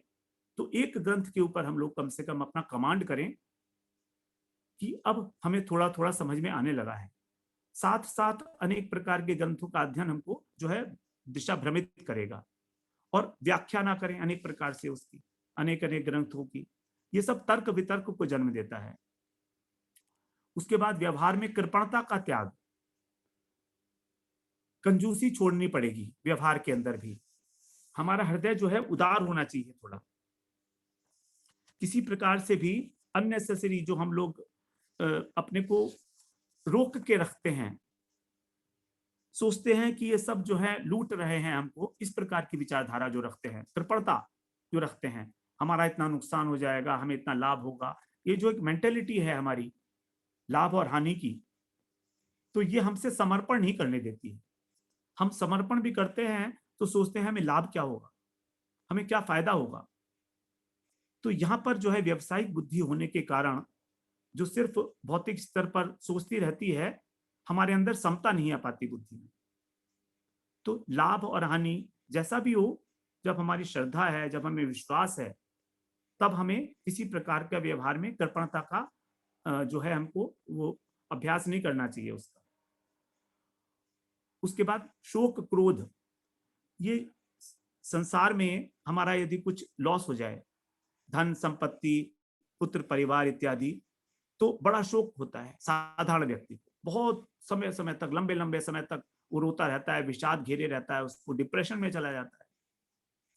लेकिन जो भक्त है उसको शोक करना तो पड़ेगा ही, और करना भी चाहिए, ऐसा नहीं, लेकिन उसको अधिक समय तक ना खींचे, विषादी ना बने, दीर्घ सूत्री ना बने। भगवान ने जो दीर्घ सूत्री होते हैं, जो विषादी होते हैं, अर्थात जो अपने विषाद को, शोक को बहुत अधिक लंबे समय तक खींचते हैं जबरदस्ती, उसको कहा गया तामसिक कर्ता। तो तमस है, तामसिक गुण है वो। तो भक्ति साधक को जितना जितने जल्दी ही अपने को संभाल ले उस शोक से, उतना अच्छा है। लगातार भगवान की कृपा का स्मरण करते हुए, भगवान के शास्त्रों का और शास्त्रों का अध्ययन करते हुए, श्रवण करते हुए अपने शोक को एक सीमा में बांध ले और जल्दी ही उससे मुक्त हो। यदि कोई इस प्रकार की घटना हो भी जाए घर में या किसी प्रकार से, तो शोक ना करके कृष्ण की सेवा में अपने को मन लगाए, उसमें अपने को नियोजित करे। यदि कृष्ण की सेवा में मन नहीं लगा रहा है, तो शोक खींचेगा ही खींचेगा अधिक लंबा समय तक। इसीलिए मरने के बाद कहा गया है 13 दिन तक शोक करना चाहिए। बहुत अधिक नहीं खींचो उसको कि भाई 13 दिन तक शोक किया, उसके बाद फिर अपने अपने काम पर जाओ सब लोग। तो इस प्रकार से हमें शोक और क्रोध के वशीभूत नहीं होना चाहिए। अनेक प्रकार की जो क्रोध है, अमर्ष है, अमर्ष का मतलब ईर्ष्या। तो शोकामर्षादि भी, ये जो भाव हैं, शोक अमर्ष का मतलब ईर्ष्या, दूसरा जो आगे बढ़ जाता है। इसके अतिरिक्त क्रोध इत्यादि, यदि हमारा मन आक्रांतम यस्य मानसम, यदि हमारा अंतःकरण इनसे आक्रांत है, आवेशित है, तब कथम तत्र मुकुंद से स्फूर्ति संभावना भवे, उस हृदय के अंदर भगवान की स्फूर्ति कैसे होगी? क्योंकि वहां पर तो शोक, मोह, लोभ, ईर्ष्या इत्यादि पहले से विराजमान है, अपना सिंहासन बनाए हुए हैं। तो जब तक हम उस सिंहासन को अपने हृदय के खाली नहीं करेंगे, तो भगवान की लीलाएं कथाएं वहां पर कहां से टिकेंगी? इसलिए कहा गया है कि शोकामर्षादिभिर भावई आक्रांतम यस्य मानसम। तो इसको अधिक महत्व नहीं देना चाहिए, केवल कृष्ण के नाम का स्मरण करते रहेंगे तो ये शोक इत्यादि अपने आप से तिरोहित हो जाएंगे। और कहा भी गया है, भागवत में तो कहा है, यस्याम वैश्रूयमाणायाम कृष्णे परम पुरुषे भक्ति उत्पद्यते पुंस्य शोक मुख भयापहा। श्रीमद् भागवत को श्रवण करते करते, यस्याम वही श्रूयमाणायाम, श्रूयमाणायाम का अर्थ है करते करते, श्रवण करते करते, कंटिन्यूअस टेंस में। When you are listening Bhagavat, then that time itself, ऐसा नहीं कि बाद में ऐसा होगा, नहीं, वो कह रहे हैं उसी समय। कृष्ण परम पुरुष है, परम पुरुष कृष्ण में भक्तिर उत्पद्यते पुंसः, मनुष्य के हृदय के अंदर भक्ति उत्पन्न हो जाती है। और जब भक्ति उत्पन्न हो जाती है, तब शोक मोह भयापहा, शोक मोह और भय, ये तीनों अपहा, दूर हो जाते हैं, भाग जाते हैं। तो जिस समय भक्ति आ जाती है, विराजमान हो जाती है हृदय के अंदर, तो इनका स्थान नहीं रहता हृदय में। लेकिन उस भक्ति को विराजमान कराने के लिए हमें श्रवण करना होगा श्रद्धापूर्वक। यस्याम वही श्रूयमाणायाम, किसी भी ग्रंथ के विषय में इतना स्पष्ट रूप से ये नहीं कहा गया है। केवल भागवत के लिए ऐसा कहा गया है कि यही एक साधन है। क्योंकि यही प्रश्न जो है शौनक जी ने पूछा था सूत जी से कि इस जगत के अंदर कृष्ण की प्राप्ति कैसे होगी। तो यही कहा था उन्होंने, कृष्ण प्राप्ति करम शाश्वत साधनम। ये शाश्वत साधन जो है कृष्ण प्राप्ति का, यही है श्रीमद् भागवत पुराण का श्रवण करना। उसके बाद फिर नेक्स्ट कह रहे हैं, अन्य देवताओं की और शास्त्रों की निंदा न सुनना। अब इसका यह अर्थ नहीं है कि हमें देवताओं की निंदा करनी है। कह रहे हैं हरिरेव सदाराध्य सर्वदेवेश्वरेश्वर इतरे परम रुद्राद्या न अवज्ञेय कदाचन। यद्यपि हरि, श्री हरि एव माने ही, सदाराध्य हमारे हमेशा आराध्य है, हमारे उपास्य तत्व हैं, सर्वदेवेश्वरेश्वर है, जितने भी देवेश्वर हैं उनके भी ईश्वर। जैसे ब्रह्मा और शिव इत्यादि देवेश्वर हैं, महादेव को कहा जाता है वो महेश्वर है, तो वो भी ईश्वर हैं। लेकिन उनके भी जो ईश्वर हैं वो हैं हरि अर्थात विष्णु तत्व, इतरे ब्रह्म रुद्राद्या, इनके अतिरिक्त अर्थात विष्णु के अतिरिक्त जो ब्रह्म, रुद्र, वरुण, इंद्र इत्यादि, अग्नि, वायु, जितने भी देवता हैं, कुबेर, यम इत्यादि जितने भी देवी देवता हैं, वो सभी न अवज्ञेय या कदाचन, कभी भी उनकी अवज्ञा ना करे, ना उनकी निंदा सुने, ना उनकी निंदा करे, उनको प्रणाम करे जब वो सामने आ जाए। अथवा जैसे अगर कोई ओकेजन हो, उनका अवसर हो, शिवरात्रि है या कुछ है, तो उस प्रकार से उनका उनका सम्मान करे, उनका आदर करे और उनको प्रणाम करे और आगे बढ़ जाए, क्योंकि वो तो विष्णु पारायण है। ग्राम्य वार्ता ना सुनना, व्यर्थ की चर्चाएं, गॉसिपिंग जो आजकल चलती है मोबाइल के ऊपर, टेलीविजन के ऊपर, वही, उसको अधिक ध्यान ना दें, वरना हमारा उसी में आवेश रहता है अधिकतर। जिस चीज में आवेश होगा वही चीज हमारे को मन में आएगी बाद में मरने के समय भी। जो न्यूज़पेपर पढ़ते रहते हैं लास्ट तक 4-4 घंटे के लिए, उनको मरते समय भी न्यूज़पेपर याद आएगा और क्या है। प्राणी मात्र को शरीर मन प्राणी से उद्वेग न देना, ये तो गीता में भगवान ने कहा ही है, यस्मान नो द्विजते लोको लोकान नो द्विजते चाहिए, हर्षामर्ष भव उद्वेग मुक्तो है सजमे प्रिय। किसी भी दूसरे व्यक्ति को मेरे द्वारा उद्वेग प्राप्त न हो, और यदि कोई मुझे परेशान करे, मेरा अपमान करे, अवहेलना करे, तो भी मेरे को उद्वेग ना हो, मेरे हृदय के अंदर किसी प्रकार का विकार पैदा ना हो, उसके प्रति क्रोध की भावना, ईर्ष्या की भावना, वैमनस्य की भावना उत्पन्न ना हो। मुश्किल काम है, बहुत मुश्किल काम है। जब तक हम उसको भी अपना ही बंधु नहीं मान लेते, तब तक ऐसा नहीं होगा। और ये तभी होगा जब हम भक्ति का आश्रय लेंगे, क्योंकि भक्ति ही हमको समदर्शन की योग्यता प्रदान करती है। क्योंकि भक्ति के अंदर सभी लोग भगवान की भक्ति करते हैं, ऐसा प्रतीत होता है। फिर भक्त को, भक्त ऐसा सोचता है कि जैसे मैं भगवान की पूजा कर रहा हूं, वैसा ही एक अन्य व्यक्ति अपनी सामर्थ्य, अपनी समझ, अपनी बुद्धि के अनुसार, चाहे कैसे भी हो, चाहे संसार के अंदर लिप्त होकर ही सही, वो भी भगवान की ही पूजा कर रहा है। क्योंकि हम जैसे होते हैं, हमको वास्तव में ये सारी दुनिया वैसी ही दिखती है। हम सभी व्यक्तियों को जो देखते हैं वो एक चश्मे से देखते हैं, वो चश्मा हमारा अपना है। तो वो हमारे अंतःकरण में जो भाव है, यदि हम भक्त हैं तो हमें भक्त दिखाई देंगे, यदि हम बेईमान हैं तो सबको बेईमान दिखाई देंगे, यदि हम चोर हैं तो लगेगा सारी दुनिया चोर है, यदि हम अच्छे हैं तो सब अच्छे लगेंगे। ये एक सिद्धांत की बात है। तो जो अच्छे व्यक्ति हैं उनको सारी दुनिया अच्छी भली दिखाई देती है, उनको कोई चोर डाकू दिखाई नहीं देता, चाहे भली वो हो वैसा, लेकिन उनको नहीं दिखता है, जो हृदय से साफ है। तो इस प्रकार से ये भावना तभी आ सकती है जब हम भजन करते हैं। उसके बाद अब ये 20 प्रकार के, 10 प्रकार के बताए व्यतिरेक रीति से, अब 20 प्रकार के अंगों का पालन जो है हमें करना चाहिए आदर पूर्वक, उसको बता रहे हैं। तो तब हमारे अंदर भाव का उदय होगा। अभी यहां पर भाव का उदय नहीं हुआ है, ये जो ऊपर है नहीं, 20 प्रकार के पालन, जब ये 20 प्रकार के अंग पालन किए जाएंगे तब भक्ति भाव उत्पन्न होता है हमारे अंदर। और भक्ति भाव जो उत्पन्न होता है केवल पालन से नहीं होता है, इसकी मूल है कृष्ण की कृपा। और कृष्ण की कृपा होती है साधु संग में, क्योंकि कृष्ण की कृपा साधु संग की अनुगामी है। बिनु हरि कृपा मिला ही नहीं संता। ये बात ठीक है, हमको संत बना भगवान की कृपा के नहीं मिलते, लेकिन भगवान जो मिलते हैं वो साधु संग में मिलते हैं, साधु की कृपा से मिलते हैं। बिनु हरि कृपा मिला ही नहीं संता, ये बात बिल्कुल ठीक है। जब भगवान की कृपा होगी तो साधु मिलेगा, अब साधु की कृपा होगी तो भगवान मिलेंगे। भगवान की कृपा से भगवान नहीं मिलते हैं, भगवान की कृपा से साधु मिलता है। जब प्रहलाद जी के ऊपर, नारद जी के, उसके ध्रुव जी के ऊपर कृपा हुई भगवान की, तो उनको नारद जी मिले। नारद जी की जब कृपा हुई तब उनको भगवान की प्राप्ति हुई। तो केवल हमारी जो भगवान की प्राप्ति होती है वो साधु कृपा से होती है। तो वास्तव में साधु कृपा ही हमारी को कृष्ण कृपा के लिए अधिकारी बनाती है। इसलिए कहा गया कि कृष्ण की कृपा साधु संग के बिना नहीं हो पाती। आगे कह रहे हैं ये 20 प्रकार के जो अंग हैं, इसमें पहले 3 जो हैं, गुरु पदाश्रय, दीक्षा और गुरु सेवा, ये सब मूल द्वार हैं।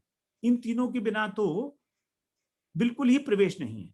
जो फर्स्ट 3 हैं दे आर मोस्ट इंपॉर्टेंट, इसलिए इनको प्रधान द्वार कहा गया है। अगला स्लाइड प्रभु जी। अब हमारे 5 अंग आते हैं भक्ति के, अलग प्रकार के 5 अंग नहीं 9 अंग हैं जो हम जानते ही हैं ऑलरेडी। नवधा भक्ति, श्रवणम कीर्तनम विष्णु स्मरणम पाद सेवनम अर्चनम वंदनम दास्यम सख्यम आत्मनिवेदनम इति पुंसार्पिता विष्णु भक्तिश्चे नवलक्षणा क्रियते भगवत्यद्धा तन्मन्यते दीतम उत्तमम। ये प्रहलाद जी बता रहे हैं अपने पिताजी को, हिरण्यकशिपु को, जो असुर है, उसको शिक्षा देते हुए कह रहे हैं कि हे पिताजी, मैंने तो यही सीखा है। आपने मुझसे पूछा कि मैंने अपने गुरु से क्या सीखा है, तो कह रहे हैं तन मन्य अधितम उत्तमम, मैं इसी को सबसे उत्तम ज्ञान मानता हूं। जो कुछ भी मैंने अध्ययन किया है तो सबसे उत्तम अध्ययन यही है जो मैं आपको बता रहा हूं। ये क्या है? क्रियते भगवती अद्धा, भगवान की साक्षात सेवा करना, बस यही। अद्धा का अर्थ है साक्षात। तो क्रियते, जब भगवान की साक्षात रूप से सेवा की जाती है तो वही सबसे उत्तम अध्ययन है। और भगवान की साक्षात सेवा कैसे की जाएगी? वो की जाएगी जब हम भगवान के प्रति समर्पित होके इस 9 प्रकार की भक्ति का हम अनुसरण करेंगे। सबसे पहला श्रवणम, श्रवण कराए हैं हम लोग, श्रवण भक्ति, सुनना। कीर्तनम, भगवान के नाम का कीर्तन करना। स्मरणम, मन से उनका ध्यान करना, विष्णु का। पाद सेवन का मतलब है परिक्रमा इत्यादि करना, भगवान के चरणों का संवाहन करना। हम भगवान के चरण का तो हम सेवन नहीं कर सकते, लेकिन भगवान के धाम की परिक्रमा करना, मंदिर की परिक्रमा करना, ये सब पाद सेवन में आता है। अर्चन करना भगवान का अनेक अनेक प्रकार से, आगे आएगा अभी। वंदन करना और दास्य, सख्य और आत्मनिवेदन, ये 9 प्रकार की। तो जब ये 9 प्रकार की भक्ति इति पुंसार्पिता, अर्पिता, अर्पिता का मतलब है जब मनुष्य अपने को भगवान के अर्पण करके, गुरुदेव के अर्पण करके, दीक्षा लेने के बाद, आत्मनिवेदन करने के बाद, जब इस प्रकार के 9 भक्ति का पालन करता है, तब इसको कहा जाता है भक्ति। यदि हमने अपने को समर्पण नहीं किया है, हमने गुरु पदाश्रय नहीं किया है, तब इसको हम भक्ति नहीं कहेंगे। तब केवल ये एक क्रिया मात्र है, एक सत्क्रिया है, एक अच्छी क्रिया है बस। तो जो स्वयं को अर्पित करने के बाद इस 9 प्रकार की भक्ति करते हैं, वही केवल भक्ति कहलाने के, उसी को कहा जाएगा भक्ति के अंग हैं 9 अंगों के अंदर। तो हमने कहीं पर कोई गुरु दीक्षा नहीं ली है, कोई आत्मसमर्पण नहीं किया है भगवान से, और हम श्रवण कर रहे हैं, तो ये भक्ति नहीं है। ये एक सुकृति है जो हमको गुरु के चरणों तक ले जाएगी, गुरु पदाश्रय करा देगी, बस इतना, इससे अधिक नहीं। लेकिन बहुत इंपॉर्टेंट है, क्योंकि इसके बिना आगे भी नहीं बढ़ सकते। प्रारंभिक अवस्था यही है। तो इसलिए हम लोग बात कर लेते हैं श्रवण की। गीता में भगवान ने कहा है जो केवल श्रवण परायण है, श्रुति परायण, वे लोग भी इस मृत्यु को पार कर जाते हैं।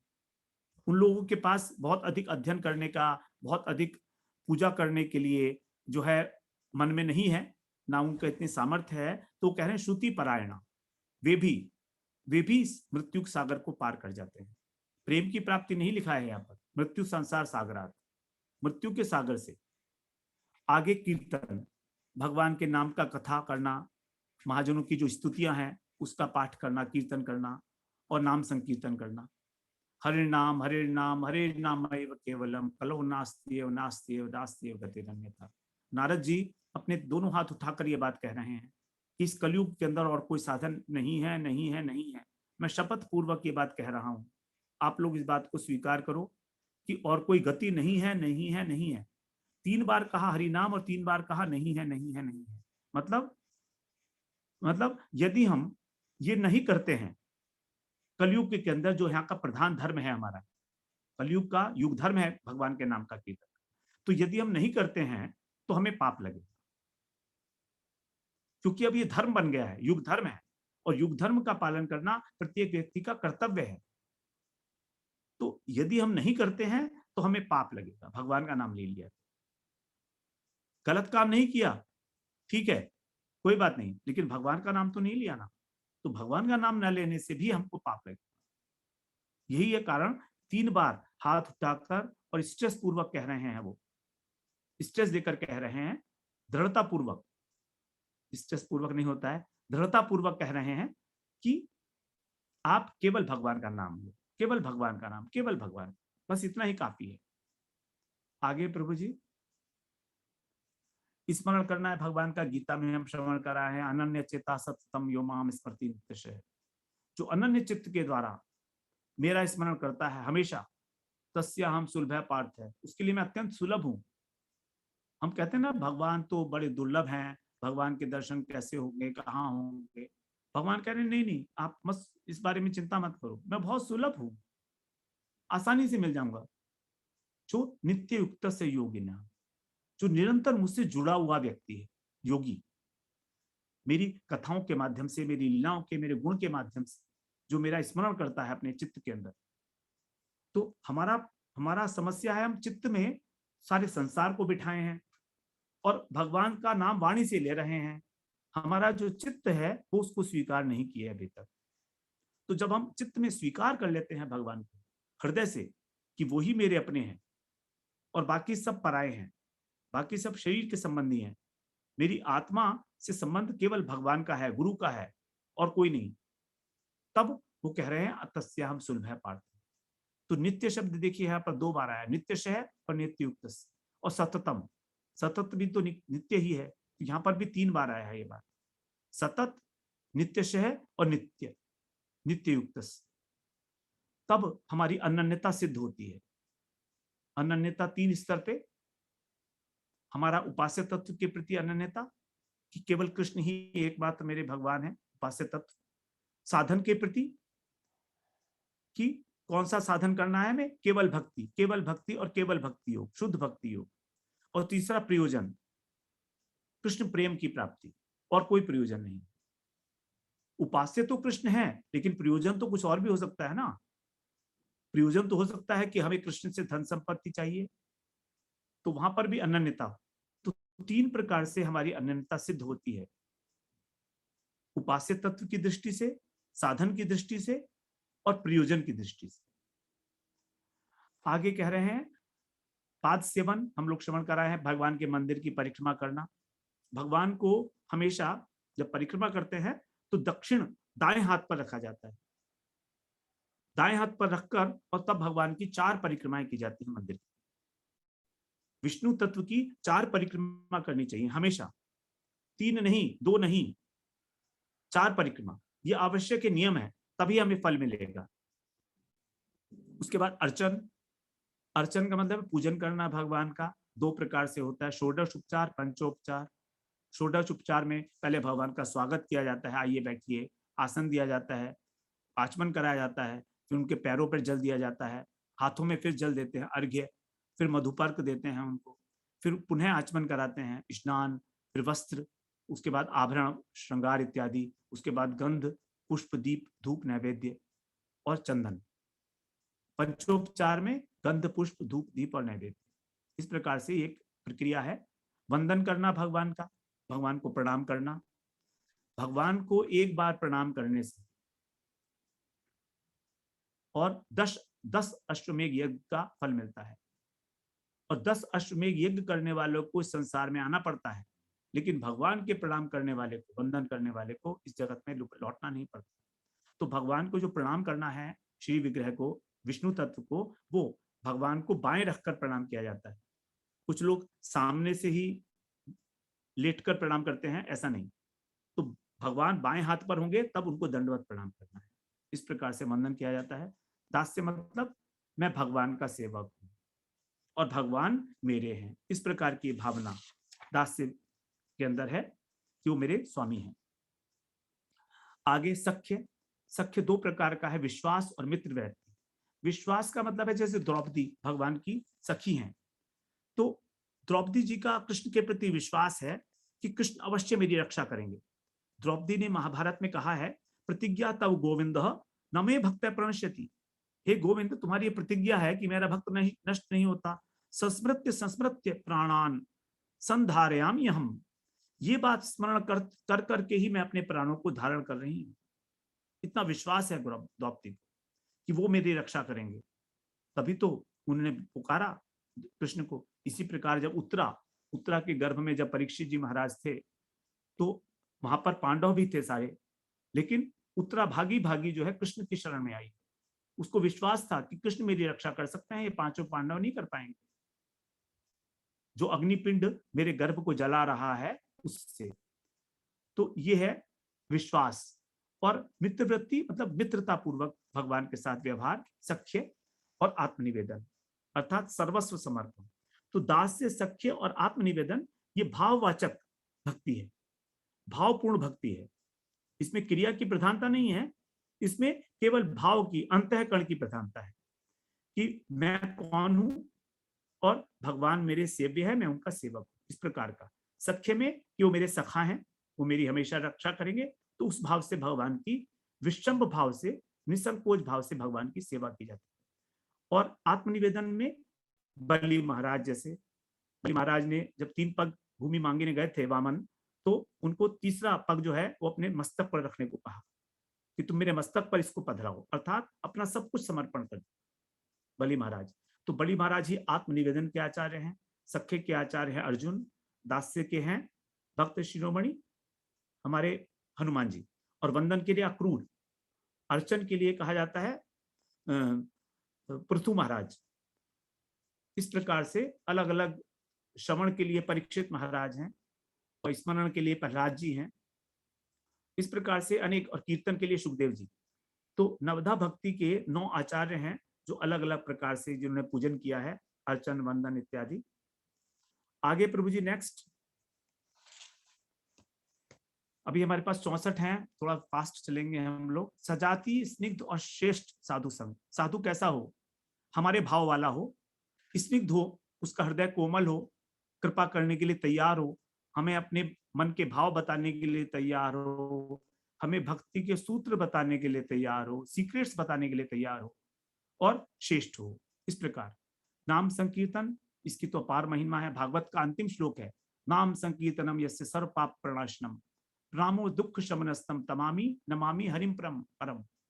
पूरा निष्कर्ष है श्रीमद् भागवत पुराण का कि जिनके नाम का संकीर्तन ही सारे पापों को नाश कर देता है, ऐसे हरि को मैं प्रणाम करता हूं, और सारे दुखों को नाश कर देता है।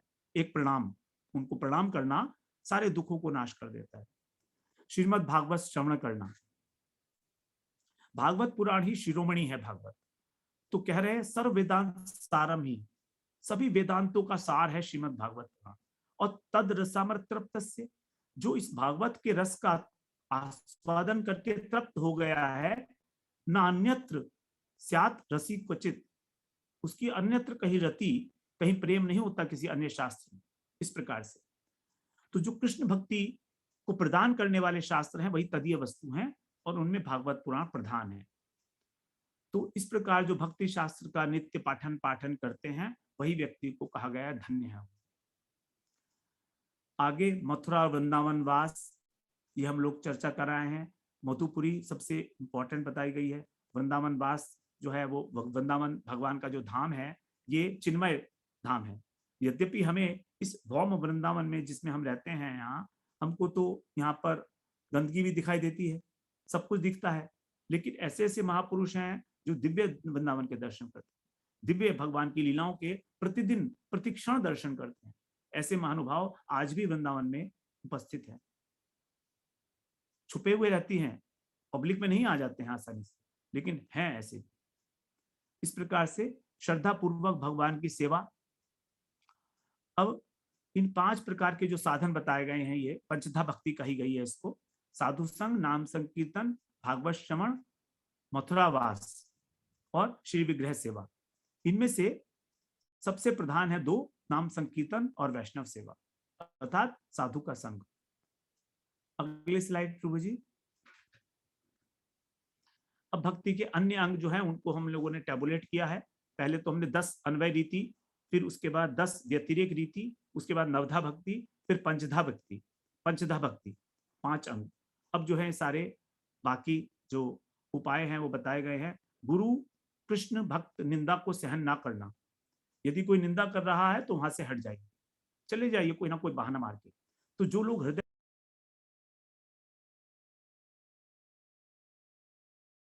और नहीं हट पाने के कारण वो क्या होता है, उनकी भक्ति नष्ट हो जाती है। हेसिटेशन में, हिचक के कारण कि कोई सीनियर वैष्णव है, कोई सीनियर व्यक्ति है, तो इसकी बात हमें सुननी पड़ेगी, तो गुरु की निंदा सुन लेते हैं, वो लोग की भक्ति जो है नष्ट हो जाती है धीरे धीरे, जो हृदय की दुर्बलता है। फिर वैष्णव चिन्ह धारण, अर्थात कंठी धारण करना, तिलक लगाना, 12 तिलक करना शरीर के ऊपर, ये सब। हरि नाम अक्षर धारण करना, कुछ लोग चंदन, गोपी चंदन से अपने शरीर के ऊपर ही हरे कृष्णा या राधे राधे इस प्रकार के जो कुछ शब्द हैं, भगवान के नाम है, हरे कृष्णा महामंत्र है, वो लिख लेते हैं गोपी चंदन से। निर्माल्य धारण करना, भगवान की जो माला है, जो भगवान की उच्चिष्ट है, भगवान के गले में जब अर्पित की गई उसके बाद तो उसको धारण करना।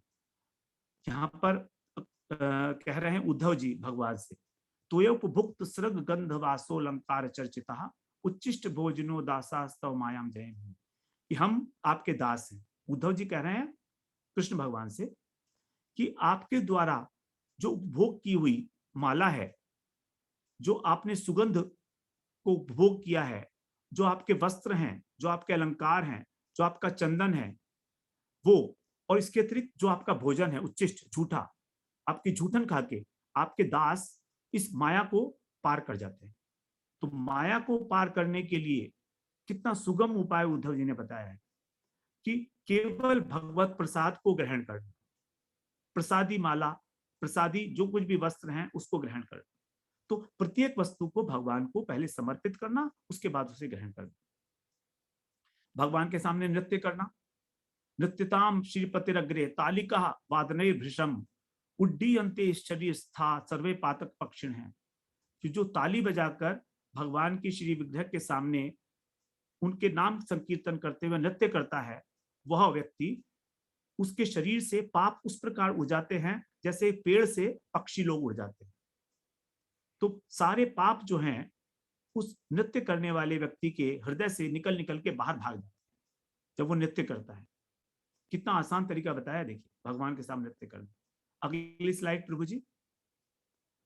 प्रणाम कैसे करना है भगवान? 2 प्रकार का प्रणाम है, अष्टांग और पंचांग। स्त्रियों को अष्टांग प्रणाम वर्जित है और पंचांग प्रणाम स्त्रियों को ही करना है। तो जो हमें 8 अंगों से प्रणाम करते हैं, दोनों हाथों से, दोनों चरणों से, दोनों घुटनों से, घुटने जमीन पर लगने चाहिए, वक्षस्थल पृथ्वी पर लगे, मस्तक, अपना माथा को जमीन पर लगाएं, दृष्टि, दृष्टि का मतलब भगवान के ऊपर दृष्टि हो हमारी, और कुछ ना देखें, मन, हमारे मन में उस समय भगवान हो, और वाणी, वाणी का मतलब जब हम प्रणाम कर रहे हैं तो भगवान के मंत्र का उच्चारण करें, भगवान के मंत्र का उच्चारण करें। कोई भी मंत्र भगवान का जो प्रणाम मंत्र है उसका हम लोगों को उच्चारण करने, तप्त कांचन गौरांगी राधे वृंदावनेश्वरी वृषभानुसुते देवी प्रणमामि त्वाम हरिप्रिय। इस प्रकार से पंचांग प्रणाम में हाथ, चरण, घुटने, मस्तक और वाणी, इसमें 5 प्रकार से बताया गया है, अर्थात मंत्र का उच्चारण करना आवश्यक।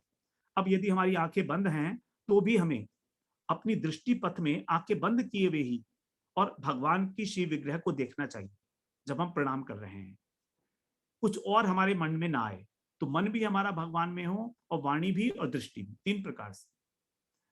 और बाएं रखकर भगवान को दंडवत प्रणाम करें।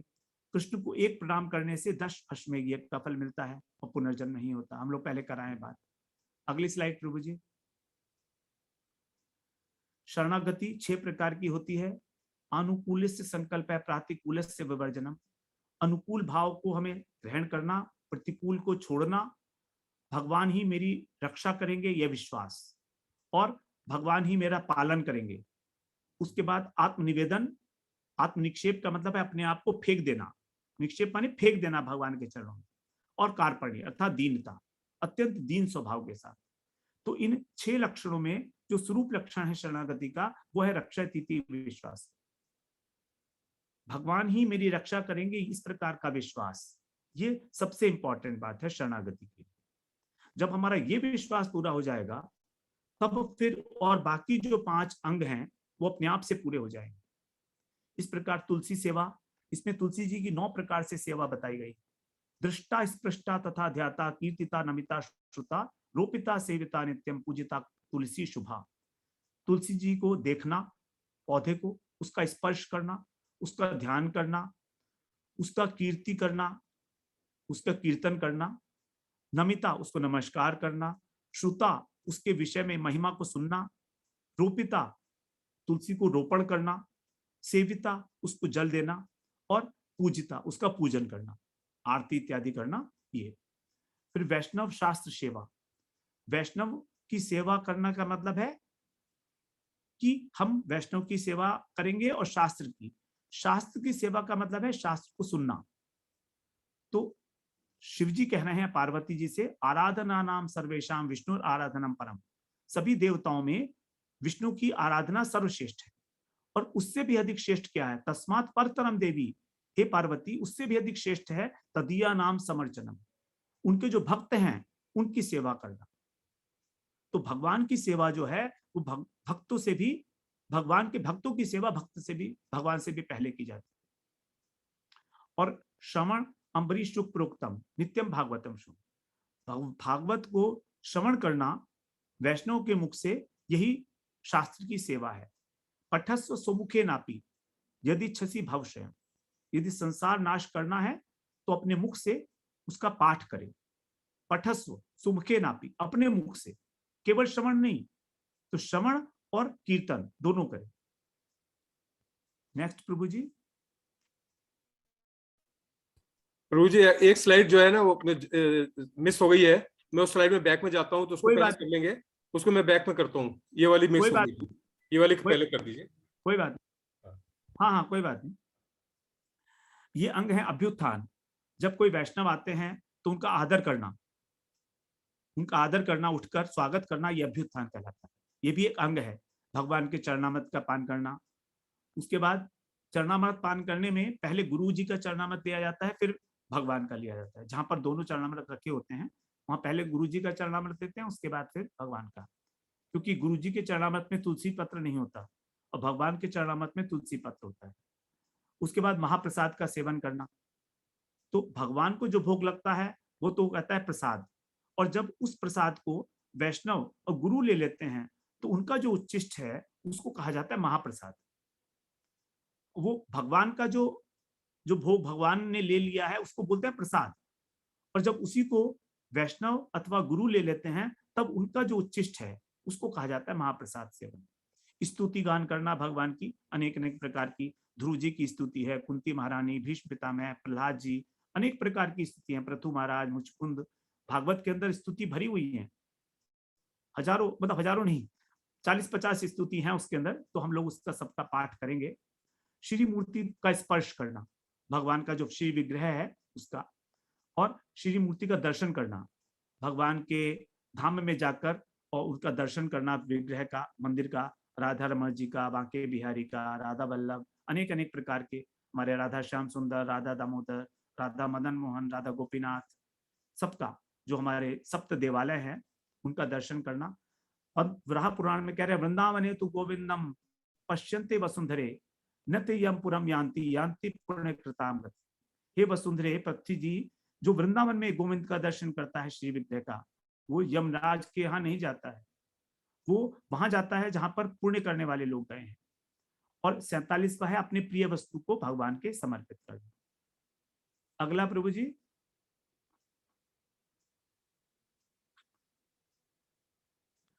कार्तिक का व्रत करना। अभी जो कार्तिक आता है हमारा 1 महीने का, उसको हम दामोदर मास भी बोलते हैं, ऊर्जा मास भी बोलते हैं। ये बड़ा इंपॉर्टेंट है, उसमें कुछ नियम लिए जाते हैं। तो यहाँ पर व्रत का मतलब ये नहीं भूखे रहना है, ऐसा नहीं है। कुछ चीजें जो हैं उनका परहेज किया जाता है, बाकी कुछ नियम लेकर 1 महीने तक उसका पालन किया जाता है। धाम के अंदर यदि आ सकते हैं तो फ्रीक्वेंटली आए, 1 महीने रह सकते हैं तो बहुत ही अच्छा है। फिर रसिकों के संग में भागवत के अर्थ का आस्वादन करना। भागवत पुराण का आस्वादन रसिकों के संग में होता है, क्योंकि वही उसका जो मर्म अर्थ है हमारे हृदय के अंदर स्फुरित कराते हैं। तार्किक और शुष्क वाद विवाद ना करें। उनके मुख से यदि हम भागवत सुनेंगे तो हमें कोई लाभ नहीं होने वाला है। विज्ञप्ति 3 प्रकार की होती है, प्रार्थना, संप्रार्थनात्मक, दैन्य बोधिका और लालसामयी। प्रारंभिक अवस्था में हम भगवान से प्रार्थना करते हैं कि हे कृष्ण, आप ऐसा करो कि अपने मेरे मन को अपने में आसक्त करो, ये प्रार्थना है। मैं आपकी सेवा करूं, ये प्रार्थना है। फिर दैन्य बोधिका, मैं बहुत अधम हूं, नीच हूं, पापी हूं, किसी प्रकार से मेरा आप उद्धार करो, ये दैन्य बोधिका है। फिर लालसामयी, लालसामयी जो है वो जब हमारा एक भाव आ जाता है कृष्ण के प्रति, तो अब भगवान की सेवा करने की लालसा उत्पन्न हो गई है कि वो दिन कब होगा जब मैं आपके चरणों का सम्मान करूंगी, वो दिन कब होगा जब मैं आपको वेजन करूंगी। इस प्रकार से जो किंकरी भाव से युगल सरकार की सेवा करने का भाव है, तो उसको हम बोलते हैं लालसामयी सेवा। भगवान की सेवा के अंदर किसी प्रकार से उनकी सेवा करना, योगदान करना, अनेक अनेक प्रकार से इसको लालसामयी कहा जाता है। फिर महाजनों के द्वारा जो पदावली लिखी गई है, अनेक अनेक पद, उनको गान करना, ना कि जो बाजार के लोक गीत है उसको गान करने से हम भक्ति का अंग नहीं माना जाएगा। अनेक अनेक प्रकार के लोकगीत और जो फिल्मी स्टाइल में गाने हैं और कीर्तन है, म्यूजिकल, तो वो सब जो है भजन में नहीं आएंगे। जो महाजनों के द्वारा, जैसे तुलसीदास जी ने लिखा है, मीराबाई ने लिखा है, सूरदास जी ने लिखा है, उसी प्रकार से जो हमारे महाजन है, भक्ति विनोद ठाकुर, नरोत्तम दास ठाकुर, इन सब ने जो भजन लिखे हैं उनका गान करना। फिर जप करना भगवान के नाम का, वाचिक, उपांशु और मानसिक। वाचिक का मतलब वाणी के द्वारा उच्चारण जोर जोर के, उपांशु मतलब हमारे जब होठ जो है केवल हिलते हैं, केवल हमारी को सुना देती है आवाज, और मानसिक का अर्थ है मन मन में। तो जब तक अंतःकरण शुद्ध नहीं है हम वाचिक जप करते हैं, और धीरे धीरे जब अंतःकरण शुद्ध होता है तब उपांशु और मानसिक करने में सुविधा हो जाती है। नेक्स्ट प्रभु जी, अनुवृज्जिया, रथ यात्रा इत्यादि जो होती है उसपे भगवान के पीछे अथवा आगे चलना, रथ के एक ही बात है आगे पीछे, क्योंकि सारे लोग तो पीछे चल नहीं सकते हैं। तो रथ यात्रा के समय धूप माला आदि सुगंध लेना, भगवान की जो आरती के बाद सबको दी जाती है धूप, तो वो लेना। उसके बाद तीनों संध्याओं में भगवान की आरती का दर्शन, श्रृंगार, दर्शन करना अथवा आरती करना। खुद भगवान की कृपा की अपेक्षा रखना, हमेशा हमेशा हमें भगवान की अपेक्षा रहे कृपा की, कि भगवान हम पे कब कृपा करेंगे। और फिर ध्यान करना, भगवान के नाम रूप आदि का चिंतन करना, इस प्रकार से। अगला प्रभु जी, सारे कृष्ण जितनी चेष्टाएं हैं वो सब कृष्ण के लिए हों। लौकिकी, वैदिकी, वापी या क्रिया क्रियते मुनि। हे मुनि, चाहे लौकिक व्यवहार हो चाहे वैदिक क्रिया हो, सभी क्रियाएं भगवान की प्रसन्नता के लिए। हरि सेवा अनुकूल, अगर जो हरि की सेवा के अनुकूल हैं उसी को भक्ति निश्चिता, वही भक्ति है। तो उसी की इच्छा करना, केवल वही क्रिया करे जो भगवान की सेवा के अनुकूल है। चाहे वो लौकिक की क्रिया हो, परिवार का पालन करना है, जीवन निर्वाह के लिए जॉब करना है, बिजनेस करनी है, वो सब करें, उसको भगवान से जोड़ दें, व्यवहारिक क्रियाओं को भी। उसके बाद यथाशक्ति झूलन आदि महोत्सव मनाना, जो भगवान के अनेक अनेक उत्सव आते हैं। फिर जन्माष्टमी इत्यादि को अलग से बताया गया है। और सदा हरि नाम ग्रहण करना, क्योंकि भगवान का नाम जो है वही सबसे उच्च है। नाम चिंतामणि कृष्ण चैतन्य रस विग्रह, नाम चिंतामणि है। और ये क्या है? कृष्ण का नाम चैतन्य रस विग्रह है, चेतन है। हम सोचे कि नाम में कोई ताकत नहीं है, ऐसा नहीं है। और रस का विग्रह है साक्षात, जैसे भगवान है ऐसे ही है। पूर्ण शुद्ध, पूर्ण है हर प्रकार से, जैसे भगवान पूर्ण है। शुद्ध मतलब सत्व रज और तम इसमें नहीं है। और नित्य मुक्तो, नित्य मुक्त है, नित्य है। ऐसा नहीं है कि भगवान का नाम जो है बाद में आया, ऐसा नहीं। कृष्ण के आने पर भगवान का नाम आया, ऐसा नहीं है। कृष्ण के ना होने पर भी पहले भी भगवान का नाम। तो साक्षात वैकुंठ लोक से अवतरित हुए हैं भगवान के नाम। और अभिन्नात्वात नाम नामिनो, भगवान और भगवान का नाम ये दोनों अभिन्न है। इस प्रकार का विश्वास हमें रखना चाहिए। नाम के अंदर भगवान से कम शक्ति नहीं है, बल्कि अधिक है। क्योंकि राम ने कितने लोगों को तारा, लेकिन राम के नाम ने पता नहीं कितने कितने असंख्य लोगों को तार दिया नाम ने। तो फिर नाम जो है नाम से भी शक्तिशाली हो गया, नामी से। इस प्रकार दोनों अभिन्न तत्व है, ऐसा समझना है। इस प्रकार हमने 64 अंग जो है पालन किए हैं। अब ये हमारी लास्ट स्लाइड होती है शायद। साधन भक्ति में वैध भक्ति का महत्वपूर्ण स्थान है, जो हम लोगों ने भी श्रवण किया। वैध भक्ति का मतलब है जो विधि पूर्वक की जाए, शास्त्रों के आज्ञा अनुसार, भय से कि मुझे नरक मिलेगा इसलिए मैं भक्ति कर लेता हूं भाई। तो ये एक महत्वपूर्ण इंपॉर्टेंट पॉइंट है, वैधि भक्ति। लेकिन जो ब्रजवासियों की जो सब भक्ति है वो वैधि नहीं है। ब्रजवासी का कृष्ण के प्रति स्वाभाविक प्रेम है। अब जब हम ब्रजवासियों की कथा सुनते हैं भागवत के अंदर, यशोदा मैया भगवान की कैसे सेवा करती थी, नंद बाबा कैसे करते थे, सखा कैसे खेलते थे, तो हमारे अंदर उस प्रकार की सेवा करने का जो लोभ जागृत हो जाता है। और उस लोभ जागृत होने पर जब हम उनका अनुगत्य करना चाहते हैं, उनकी मतलब यशोदा मैया का अनुगत्य करते हुए कृष्ण की सेवा करना चाहते हैं, उसको कहा जाता है रागानुगा। तो हम यशोदा मैया का रोल अदा नहीं कर सकते हैं, नंद बाबा का रोल अदा नहीं कर सकते हैं, सखाओं का नहीं, लेकिन हम नंद बाबा यशोदा मैया की दासी का रोल, नंद बाबा के दास का रोल, सखाओं के दास का रोल। तो इस प्रकार से जो उनके अनुगत्य में भक्ति की जाती है उसको रागानुगा कहते हैं। उसी प्रकार गोपियां, गोपियां तो भगवान से साक्षात मिलती हैं, लेकिन हमें भगवान से नहीं मिलना है। हमें गोपियों का अनुगत्य करते हुए, राधा रानी का अनुगत्य करते हुए जो भक्ति की जाएगी उसको कहेंगे रागानुगा। जो रागात्मिक जन है, ब्रजवासी हैं, उनके अनुगत्य में जो भक्ति है उसी को कहते हैं रागानुगा भक्ति। तो ये भक्ति जो है भगवान इसी से वश में होते हैं। वैधि भक्ति से भगवान वश में नहीं होते।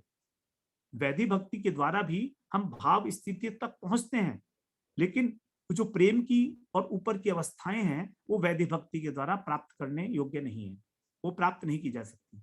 उनमें केवल रागानुगा भक्ति ही आगे हमको ले जाती है।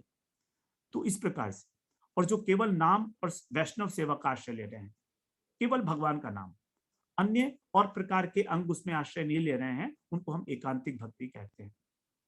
इस प्रकार से हमें एकांत आश्रय लेकर और दृढ़ उत्साह के साथ, धैर्य के साथ भक्ति का साधन करना चाहिए।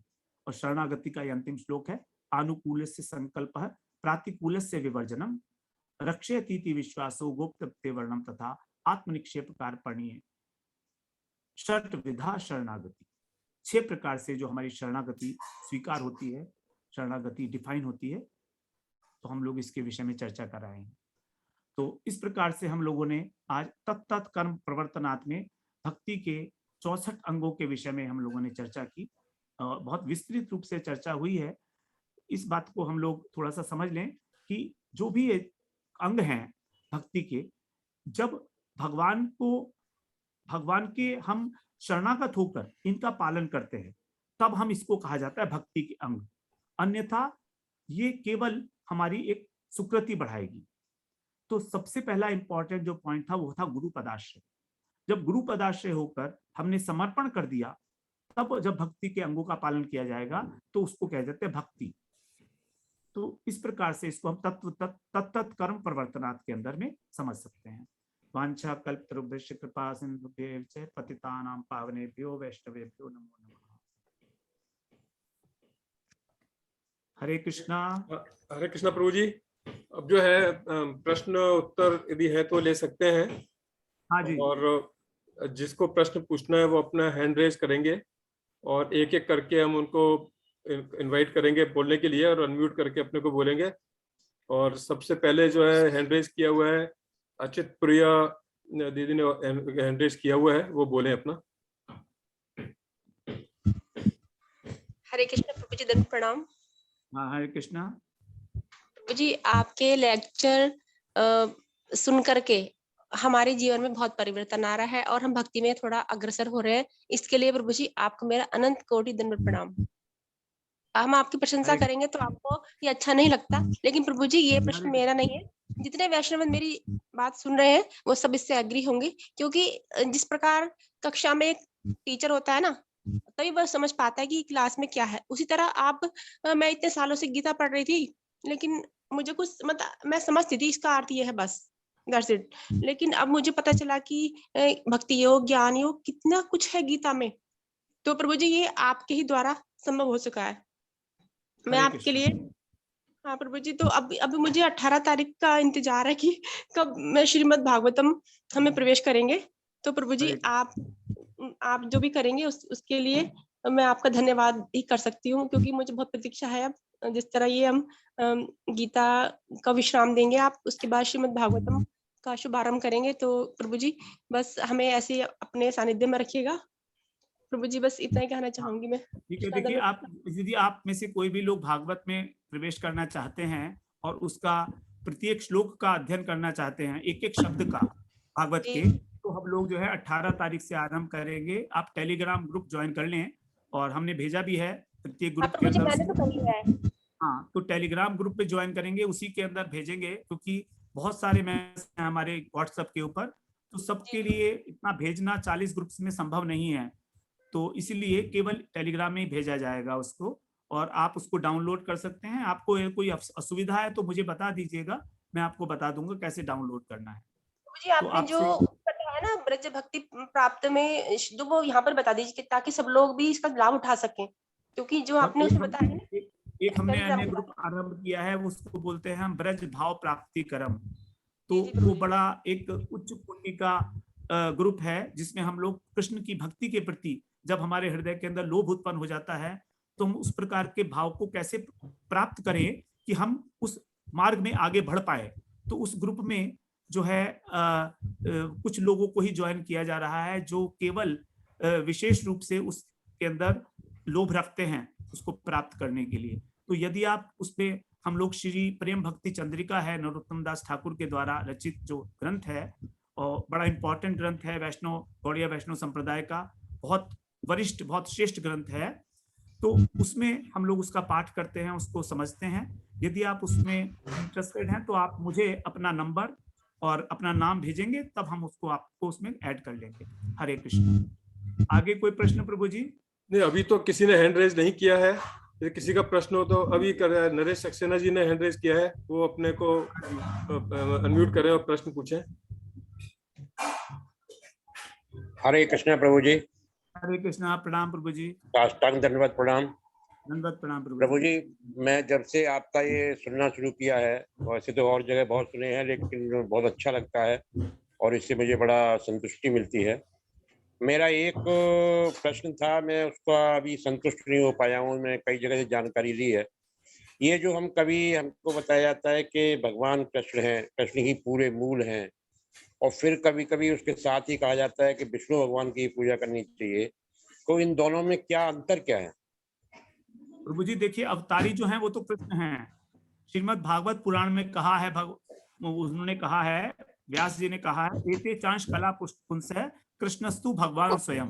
अर्थात कृष्ण तो स्वयं भगवान है, अवतारी हैं, और उन्हीं से सारे अवतार जो हैं प्रकट हुए हैं। तो राम, नरसिंह इत्यादि ये सब अवतार हैं, और विष्णु जो हैं वो भगवान के गुणावतार हैं। भगवान के 3 गुणावतार हैं, ब्रह्मा, विष्णु और महेश, ये 3। और इनकी आवश्यकता इसलिए है कि सृष्टि को चलाना है।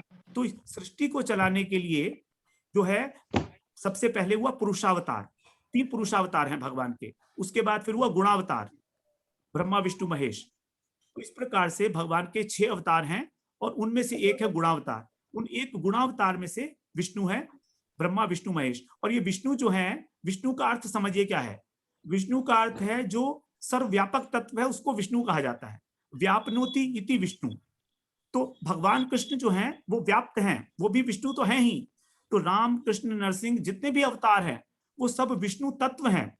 विष्णु नाम से जो गुणावतार हैं वो नारायण है, जो जिसको हम कहते हैं क्षीर सागर में वो शयन करते हैं। तो उनको हम साधारण भाषा के अंदर विष्णु समझते हैं, लेकिन वो केवल भगवान की ऐश्वर्य मूर्ति हैं, भगवान के विलास विग्रह है, उनमें भगवान पूर्णता नहीं है। इस प्रकार से तो सभी विष्णु तत्व होते हुए भी कृष्ण जो है वही अवतारी पुरुष है। इसका मतलब कृष्ण भगवान की ही पूजा करनी चाहिए या दोनों की? हाँ जी, बिल्कुल उन्हीं की पूजा करने से सबकी पूजा हो जाएगी। राम की पूजा भी हो जाएगी कृष्ण की पूजा से। ठीक, हरे कृष्ण प्रभु जी। हरे कृष्ण। तो गैलेक्सी A20 तो नाम नहीं लिखा हुआ है, तो वो अपना प्रश्न पूछे अपने अनम्यूट करके।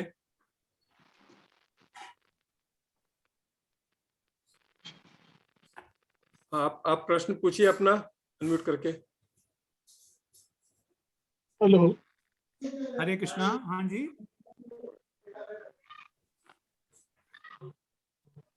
अपना प्रश्न पूछिए। आपने अनम्यूट कर लिया है।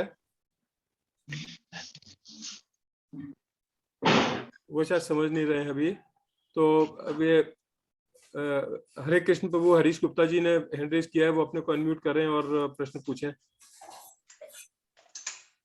हेलो, हरे कृष्ण प्रभु जी। हरे कृष्णा। हाँ बोलो जी।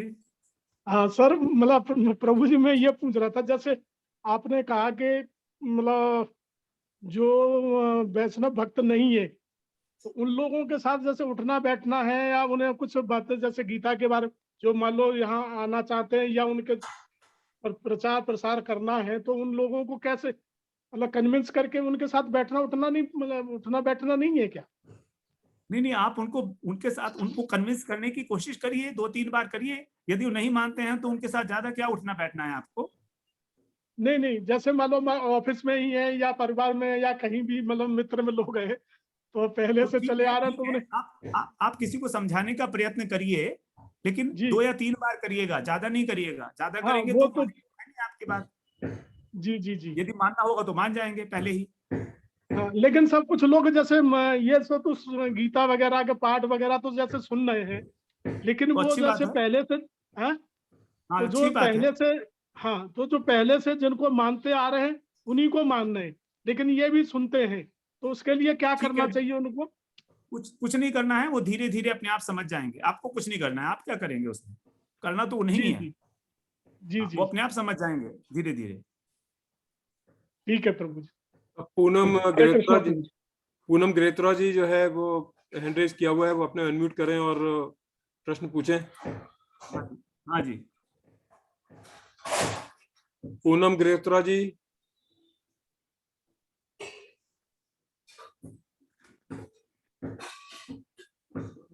वसंत नायक जी ने भी किया हुआ है हैंड रेज, तो वसंत नायक जी बोले अपने अनम्यूट करके। हरे कृष्णा प्रभु जी, दंडवत प्रणाम। प्रभु जी मेरा एक, हाँ 2-3 क्वेश्चन है। जैसे अभी ये 64 अंगों में जो भक्ति बताई गई है, उसमें से जो सबसे जो टॉप मोस्ट आपने बताया कि नाम संकीर्तन, मतलब हरिनाम लेना, जो लास्ट वाला है 64 वाला, अगर कोई कंडीशन आता है कि उसमें हमको विग्रह सेवा है और उसी टाइम में नाम जाप है, तो हम लोग किसको प्रेफरेंस दे, आप मतलब किसको प्रेफरेंस देना चाहिए? प्रभु जी, नाम संकीर्तन के बिना विग्रह सेवा ही नहीं होती है। किसी भी अंग के अंदर, भक्ति के अंदर किसी भी अंग में नाम संकीर्तन तो है ही है। नाम का तो उच्चारण भगवान का होगा ही होगा। जब आप अर्चन कर रहे हैं तो जब मंत्र बोलते हैं तो भगवान के नाम का ही तो उच्चारण हो रहा है ना। हाँ प्रभु जी। आप समझ रहे हैं ना। जब हमने अर्चन किया तो मंत्र का उच्चारण किया वाणी से, तो नाम तो आ ही गया भगवान का। तो भगवान के नाम के बिना किसी भी प्रकार की सेवा नहीं है। तो नाम तो सभी के अंदर इन्वॉल्व ही है। लेकिन यदि चुनना ही है, मान लीजिए अर्चन मेरे को 2 घंटे लग रहे हैं और मेरे पास समय नहीं है नाम करने का, तो मैं नाम करूंगा, अर्चन को थोड़ा कम कर दूंगा, आधा घंटे अर्चन करूंगा और 1.5 घंटे के लिए नाम करूंगा। यस प्रभु जी, जैसे कि अभी शरीर का कोई, किसी का शरीर का हालत नहीं है अर्चना करने की या दूसरी सेवा करने की, तो उसके लिए मतलब या मतलब कौन सा ज्यादा, जैसे आपने बताया कि नाम वही बस केवल नाम, अर्चन नहीं करने का। अर्चन तो कहा ही नहीं गया है आपसे करने के लिए। कलयुग का धर्म अर्चन नहीं है, अर्चन तो द्वापर युग का धर्म था। नाम संकीर्तन ही कलयुग का धर्म है और हमें केवल नाम ही करना है और कुछ नहीं करना है। हरि बोल प्रभु जी। अभी दूसरा क्वेश्चन पूछता हूँ प्रभु जी। हाँ, जो प्रणाम ने आपने बोला, जब प्रणाम करने से हमारा दुख नष्ट होता है, तो ये दुख में जो पाप है वो भी नष्ट हो जाता है, जैसे कि प्रभु सब हाँ, दुख तो वही है ना, पाप के कारण ही तो दुख मिल रहा है प्रभु जी हमें। अच्छा, तो हमारे सुख और दुख का कारण हमारे पाप और पुण्य है। हाँ, और प्रभु जी जो कृष्ण जी ने कहा है कि सर्वधर्म परित्यज्य तुम मोक्षयिष्यामि, वो बताया नहीं है कि हम तुम सर्व पापेभ्यो मोक्षयिष्यामि मा शुच। तो ये तो अगर हम लोग शरण जाते और ये प्रणाम का जो ये आपने बताया, तो वो हमारे सब पाप जो भी है वो नष्ट करके हमको उनकी सेवा में अग्रसर कर सकते हैं। बिल्कुल सर्वधर्मान, सारे धर्मों को छोड़कर केवल एक कृष्ण को ही मानेंगे, कृष्ण की उपासना करेंगे। ओके। और प्रभु जी जो आपने ये चिन्ह का, नाम का चिन्ह बताया, अगर हम लोग नाम, अभी हमारे शरीर पे अगर राम नाम लिखा है और हम लोगों ने दंडवत प्रणाम किया, फिर वो नाम से जो वो भूमि को स्पर्श हो जाता है, तो उसमें ऑफेंस, पता नहीं आपने कैसे लिखाया है, मुझे मालूम नहीं है, लेकिन भूमि को स्पर्श तो नहीं होना चाहिए, इस प्रकार से किया जाता है। लेकिन यदि जैसे हम तिलक किए हुए हैं, तो तिलक जब दंडवत प्रणाम करेंगे वक्षस्थल पे, तो भूमि को स्पर्श होगा ही होगा, उसको तो हम नहीं रोक सकते ना, क्योंकि आप जो दंडवत प्रणाम कर रहे हैं वहां पर आपके सिर्फ पैर, हाथ और वक्षस्थल ही तो टच कर रहा है पृथ्वी को, तो आपने वक्षस्थल पर तो लिखाया नहीं है नाम, भगवान का नाम, या आपने अपने मस्तक पर लगाया नहीं है नाम का नाम, तो हाथ तो ना टच कर रहे हैं, हथेलियां टच कर रही हैं। ओके प्रभु जी। और जैसे कि आपने वो दूसरा निंदा सहन करना, कि कभी कभी हम लोगों को ये निंदा कभी हम लोग सुन लेता है, तो उससे हमारा कभी कभी गुस्सा आता है उन लोगों के प्रति, और हमारा जो श्रद्धा है कभी बढ़ जाता है, तो उसमें क्या ये करने का प्रभु जी? तो कोई बात नहीं है, इसमें गुस्सा आता है तो अच्छी बात है, लेकिन गुस्सा करेंगे तो फिर आपको नुकसान होगा, इसलिए आप वहां से हट जाइएगा।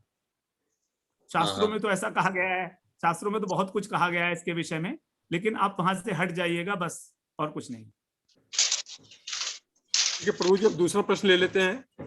हाँ जी, ये पूनम गिरोत्रा जी, हाँ जी, को अनम्यूट करें और पूछ सकती हैं। ये गैलेक्सी A20 के नाम से किया हुआ है, उन्होंने अपना नाम नहीं लिखा, इसलिए उनको नहीं कह सकते, उन्होंने भी हैंड रेज किया हुआ है। पूनम गिरोत्रा जी आ रही हैं, बोलिए पूनम गिरोत्रा जी। हाँ जी, राधे राधे प्रभु जी। हाँ राधे राधे। बहुत बहुत थैंक यू इतनी अच्छी जानकारी के लिए। प्रभु जी, ऐसे भी तो कहते हैं कि भगवान से अपनापन ही भगवान को पाने का सबसे उत्तम वो है रास्ता। बिल्कुल ठीक है आपकी बात। तो जब अपनापन हो गया तो फिर इतनी फॉर्मेलिटीज क्यों भगवान के साथ? इतनी फॉर्मेलिटी इसलिए करनी आवश्यक है कि यशोदा मैया तो बहुत अपनी थी ना कृष्ण की, मानते हैं ना इस बात को? हम भी सोचते हम भी अपने हैं। लेकिन आपको बताते हैं हम कि यशोदा मैया जब भगवान के लिए माखन निकालती थी, तो पूरा स्नान करके और श्रृंगार करके और तब माखन निकालती थी। क्या हम ऐसा कर सकते हैं? और वो स्वाभाविक रूप से करती थी कि कहीं किसी प्रकार की मेरे कृष्ण को किसी प्रकार की कोई असुविधा ना हो जाए मेरे गंदा रहने से।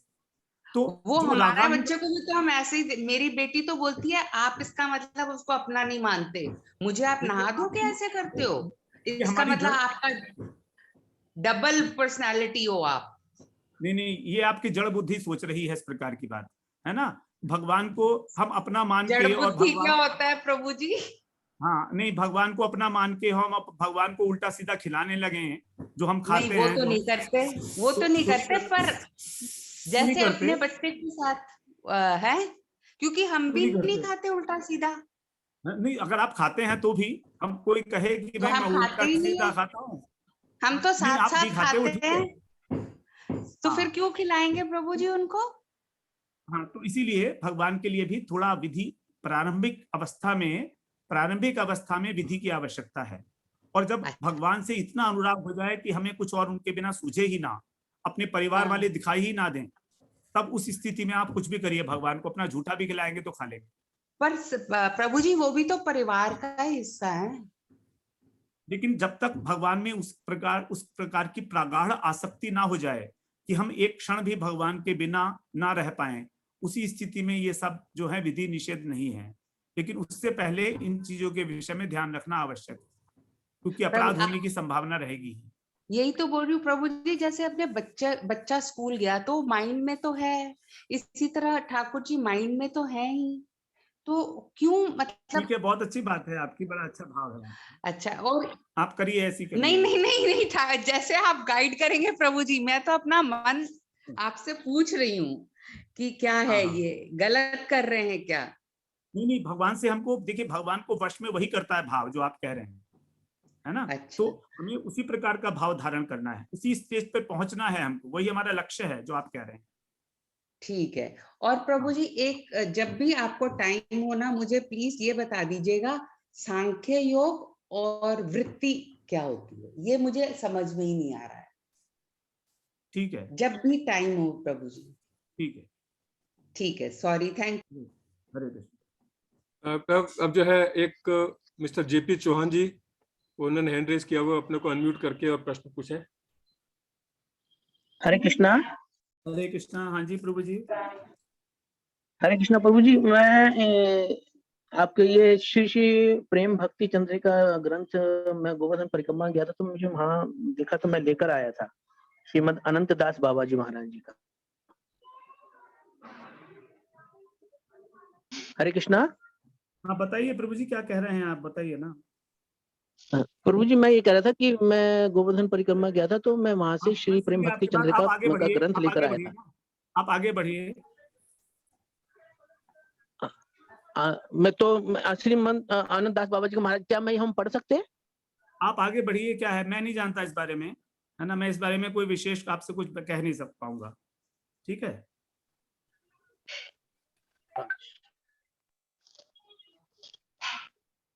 अगला प्रश्न ले लीजिए प्रभु जी।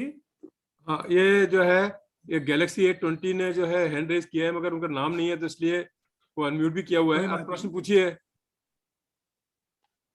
आपने हैंड रेज किया हुआ है, आप प्रश्न पूछिए, अनम्यूट भी किया हुआ है आपने। हरे कृष्ण प्रभु जी। हरे कृष्णा, बताइए। ये दिमाग में आज एक बात आई कि जब आप कह रहे थे कि हमें अर्थ संग्रह करना है, केवल उतना ही करना है जिससे हमारा काम चल जाए, तो हम भविष्य में उससे काम चलेगा कि नहीं चलेगा, ये हम कैसे समझेंगे? ये तो आपकी बात बिल्कुल ठीक है, हम सबकी ऐसी विचारधारा है ना, और हम सब एक ही थैली के चट्टे बट्टे हैं। तो इसलिए इस विषय के अंदर तो हमारी अभी शरणागति हुई ही नहीं है भगवान के प्रति। तो इसलिए यही कहा जाता है कि जब तक हमारे पास परिग्रह की टेंडेंसी है हमारे अंदर, तब तक हमारा जो सारा का सारा आवेश है वो धन संग्रह में ही लगा रहेगा, भगवान में नहीं जा पाएगा। तो एक संतुलन को स्थापित करिए जीवन में, एक जीवन में संतुलन स्थापित कीजिए कि आपकी हमारी जो भोग प्रवृत्ति है, क्योंकि उसकी तो कोई लिमिट नहीं है ना अर्थ की, तो एक लिमिट हमें अपने आप से ही अपने जीवन के लिए जो हमारे लिए आवश्यक है वो हमें निश्चित करनी है। और उसके लिए ऐसा नहीं कि अब सारा का सारा समय 24 घंटे उसी में लगे रहेंगे, भगवान के भजन के लिए समय नहीं मिलेगा यदि अर्थ संचय में लगे रहेंगे सब हमेशा ही। तो जितना आवश्यक है, जितना आप ठीक समझते हैं उतना जरूर करिएगा, क्योंकि हमें किसी के आगे हाथ तो नहीं फैलाना है ना। बात है। उस हिसाब यही से आप यही चिंता रहती है कि कल दिन जो है जब और अवस्था गिर जाएगी तो किसी के आगे हाथ फैलाना पड़े, तो वो अच्छी बात नहीं है। यही तो कह रहे हैं आपसे, हम यही कह रहे हैं आपसे, अर्थ संचय के लिए कहीं पर मना नहीं किया गया है भक्ति में, लेकिन उसके प्रति अत्यधिक लोभ उत्पन्न हो जाना, इसके लिए मना किया गया है। जीवन निर्वाह के लिए हमेशा कहा गया है कि आप अर्थ संचय करना होगा आपको। अगला प्रश्न ले लीजिए प्रभु जी। प्रभु जी, और किसी ने अभी हैंड रेज नहीं किया हुआ है, ठीक है प्रभु जी। तो इसको हरे कृष्णा प्रभु जी, मैं एक प्रश्न पूछ लूं? हरे कृष्णा हाँ, प्रभु जी, मैं पूछ सकती हूँ? पूछिए। हाँ, मैं ये आपने बताया कि जब हम गुरु भगवान को भोग लगाते हैं, गुरुदेव को लगा देते हैं, उसका जो महाप्रसाद बन जाता है, तो मेरे को थोड़ा तरीका बताइए, भोग लगाने का तरीका क्या है? कि क्या हम पहले भगवान को लगाएं फिर बाद में गुरुदेव को? हम ग्रस्त में हैं। आपने गुरुदेव से दीक्षा ली हुई है क्या? हाँ जी, दीक्षित हूँ मैं, गुरुदेव से दीक्षित। आप गौड़ीय मंत्र में दीक्षित है? हाँ जी, भक्ति वेदांत नारायण गोस्वामी महाराज से दीक्षित। हाँ, तो आपको अर्चन दीपिका में भोग की विधि मिल जाएगी। अच्छा, ठीक, थोड़ा ब्रीफ में आप बता सकते तो अच्छा। हाँ, नहीं, उसके लिए प्रोसीजर है, बहुत बड़ी प्रोसीजर, मैं यहाँ पर नहीं बता पाऊंगा ना आपको, इसलिए। अच्छा, ठीक। हाँ, ठीक। प्रभु जी, अब और किसी का प्रश्न नहीं है? ठीक है प्रभु जी, आप उसको बंद कर सकते हैं। हाँ जी, ठीक है, अगले संडे के लिए रखते हैं। हाँ, और मैं आप सबकी तरफ से अजय प्रभु जी का धन्यवाद करता हूँ कि उन्होंने जो है भक्ति के अंग जो है हमें बताए और 64 अंग के बारे में हमें विवरण बताया, जिससे कि हमारा कुछ ज्ञानवर्धन हुआ। और आप सबका बहुत बहुत धन्यवाद। आप सबके चरणों में दंडवत प्रणाम कि आप सब लोगों ने ज्वाइन किया और एक्टिव पार्टिसिपेशन किया अपने प्रश्न के माध्यम से। और लास्ट में जो है अजय प्रभु जी को दंडवत प्रणाम कि जो है वो हमें अपना बता रहे हैं, हमें हमारा मार्गदर्शन कर रहे हैं। और अगले संडे को हम फिर जो है ज्वाइन करेंगे अगली क्लास के लिए। धन्यवाद, दंडवत प्रणाम to all. Thank you so much. दंडवत प्रणाम प्रभु जी।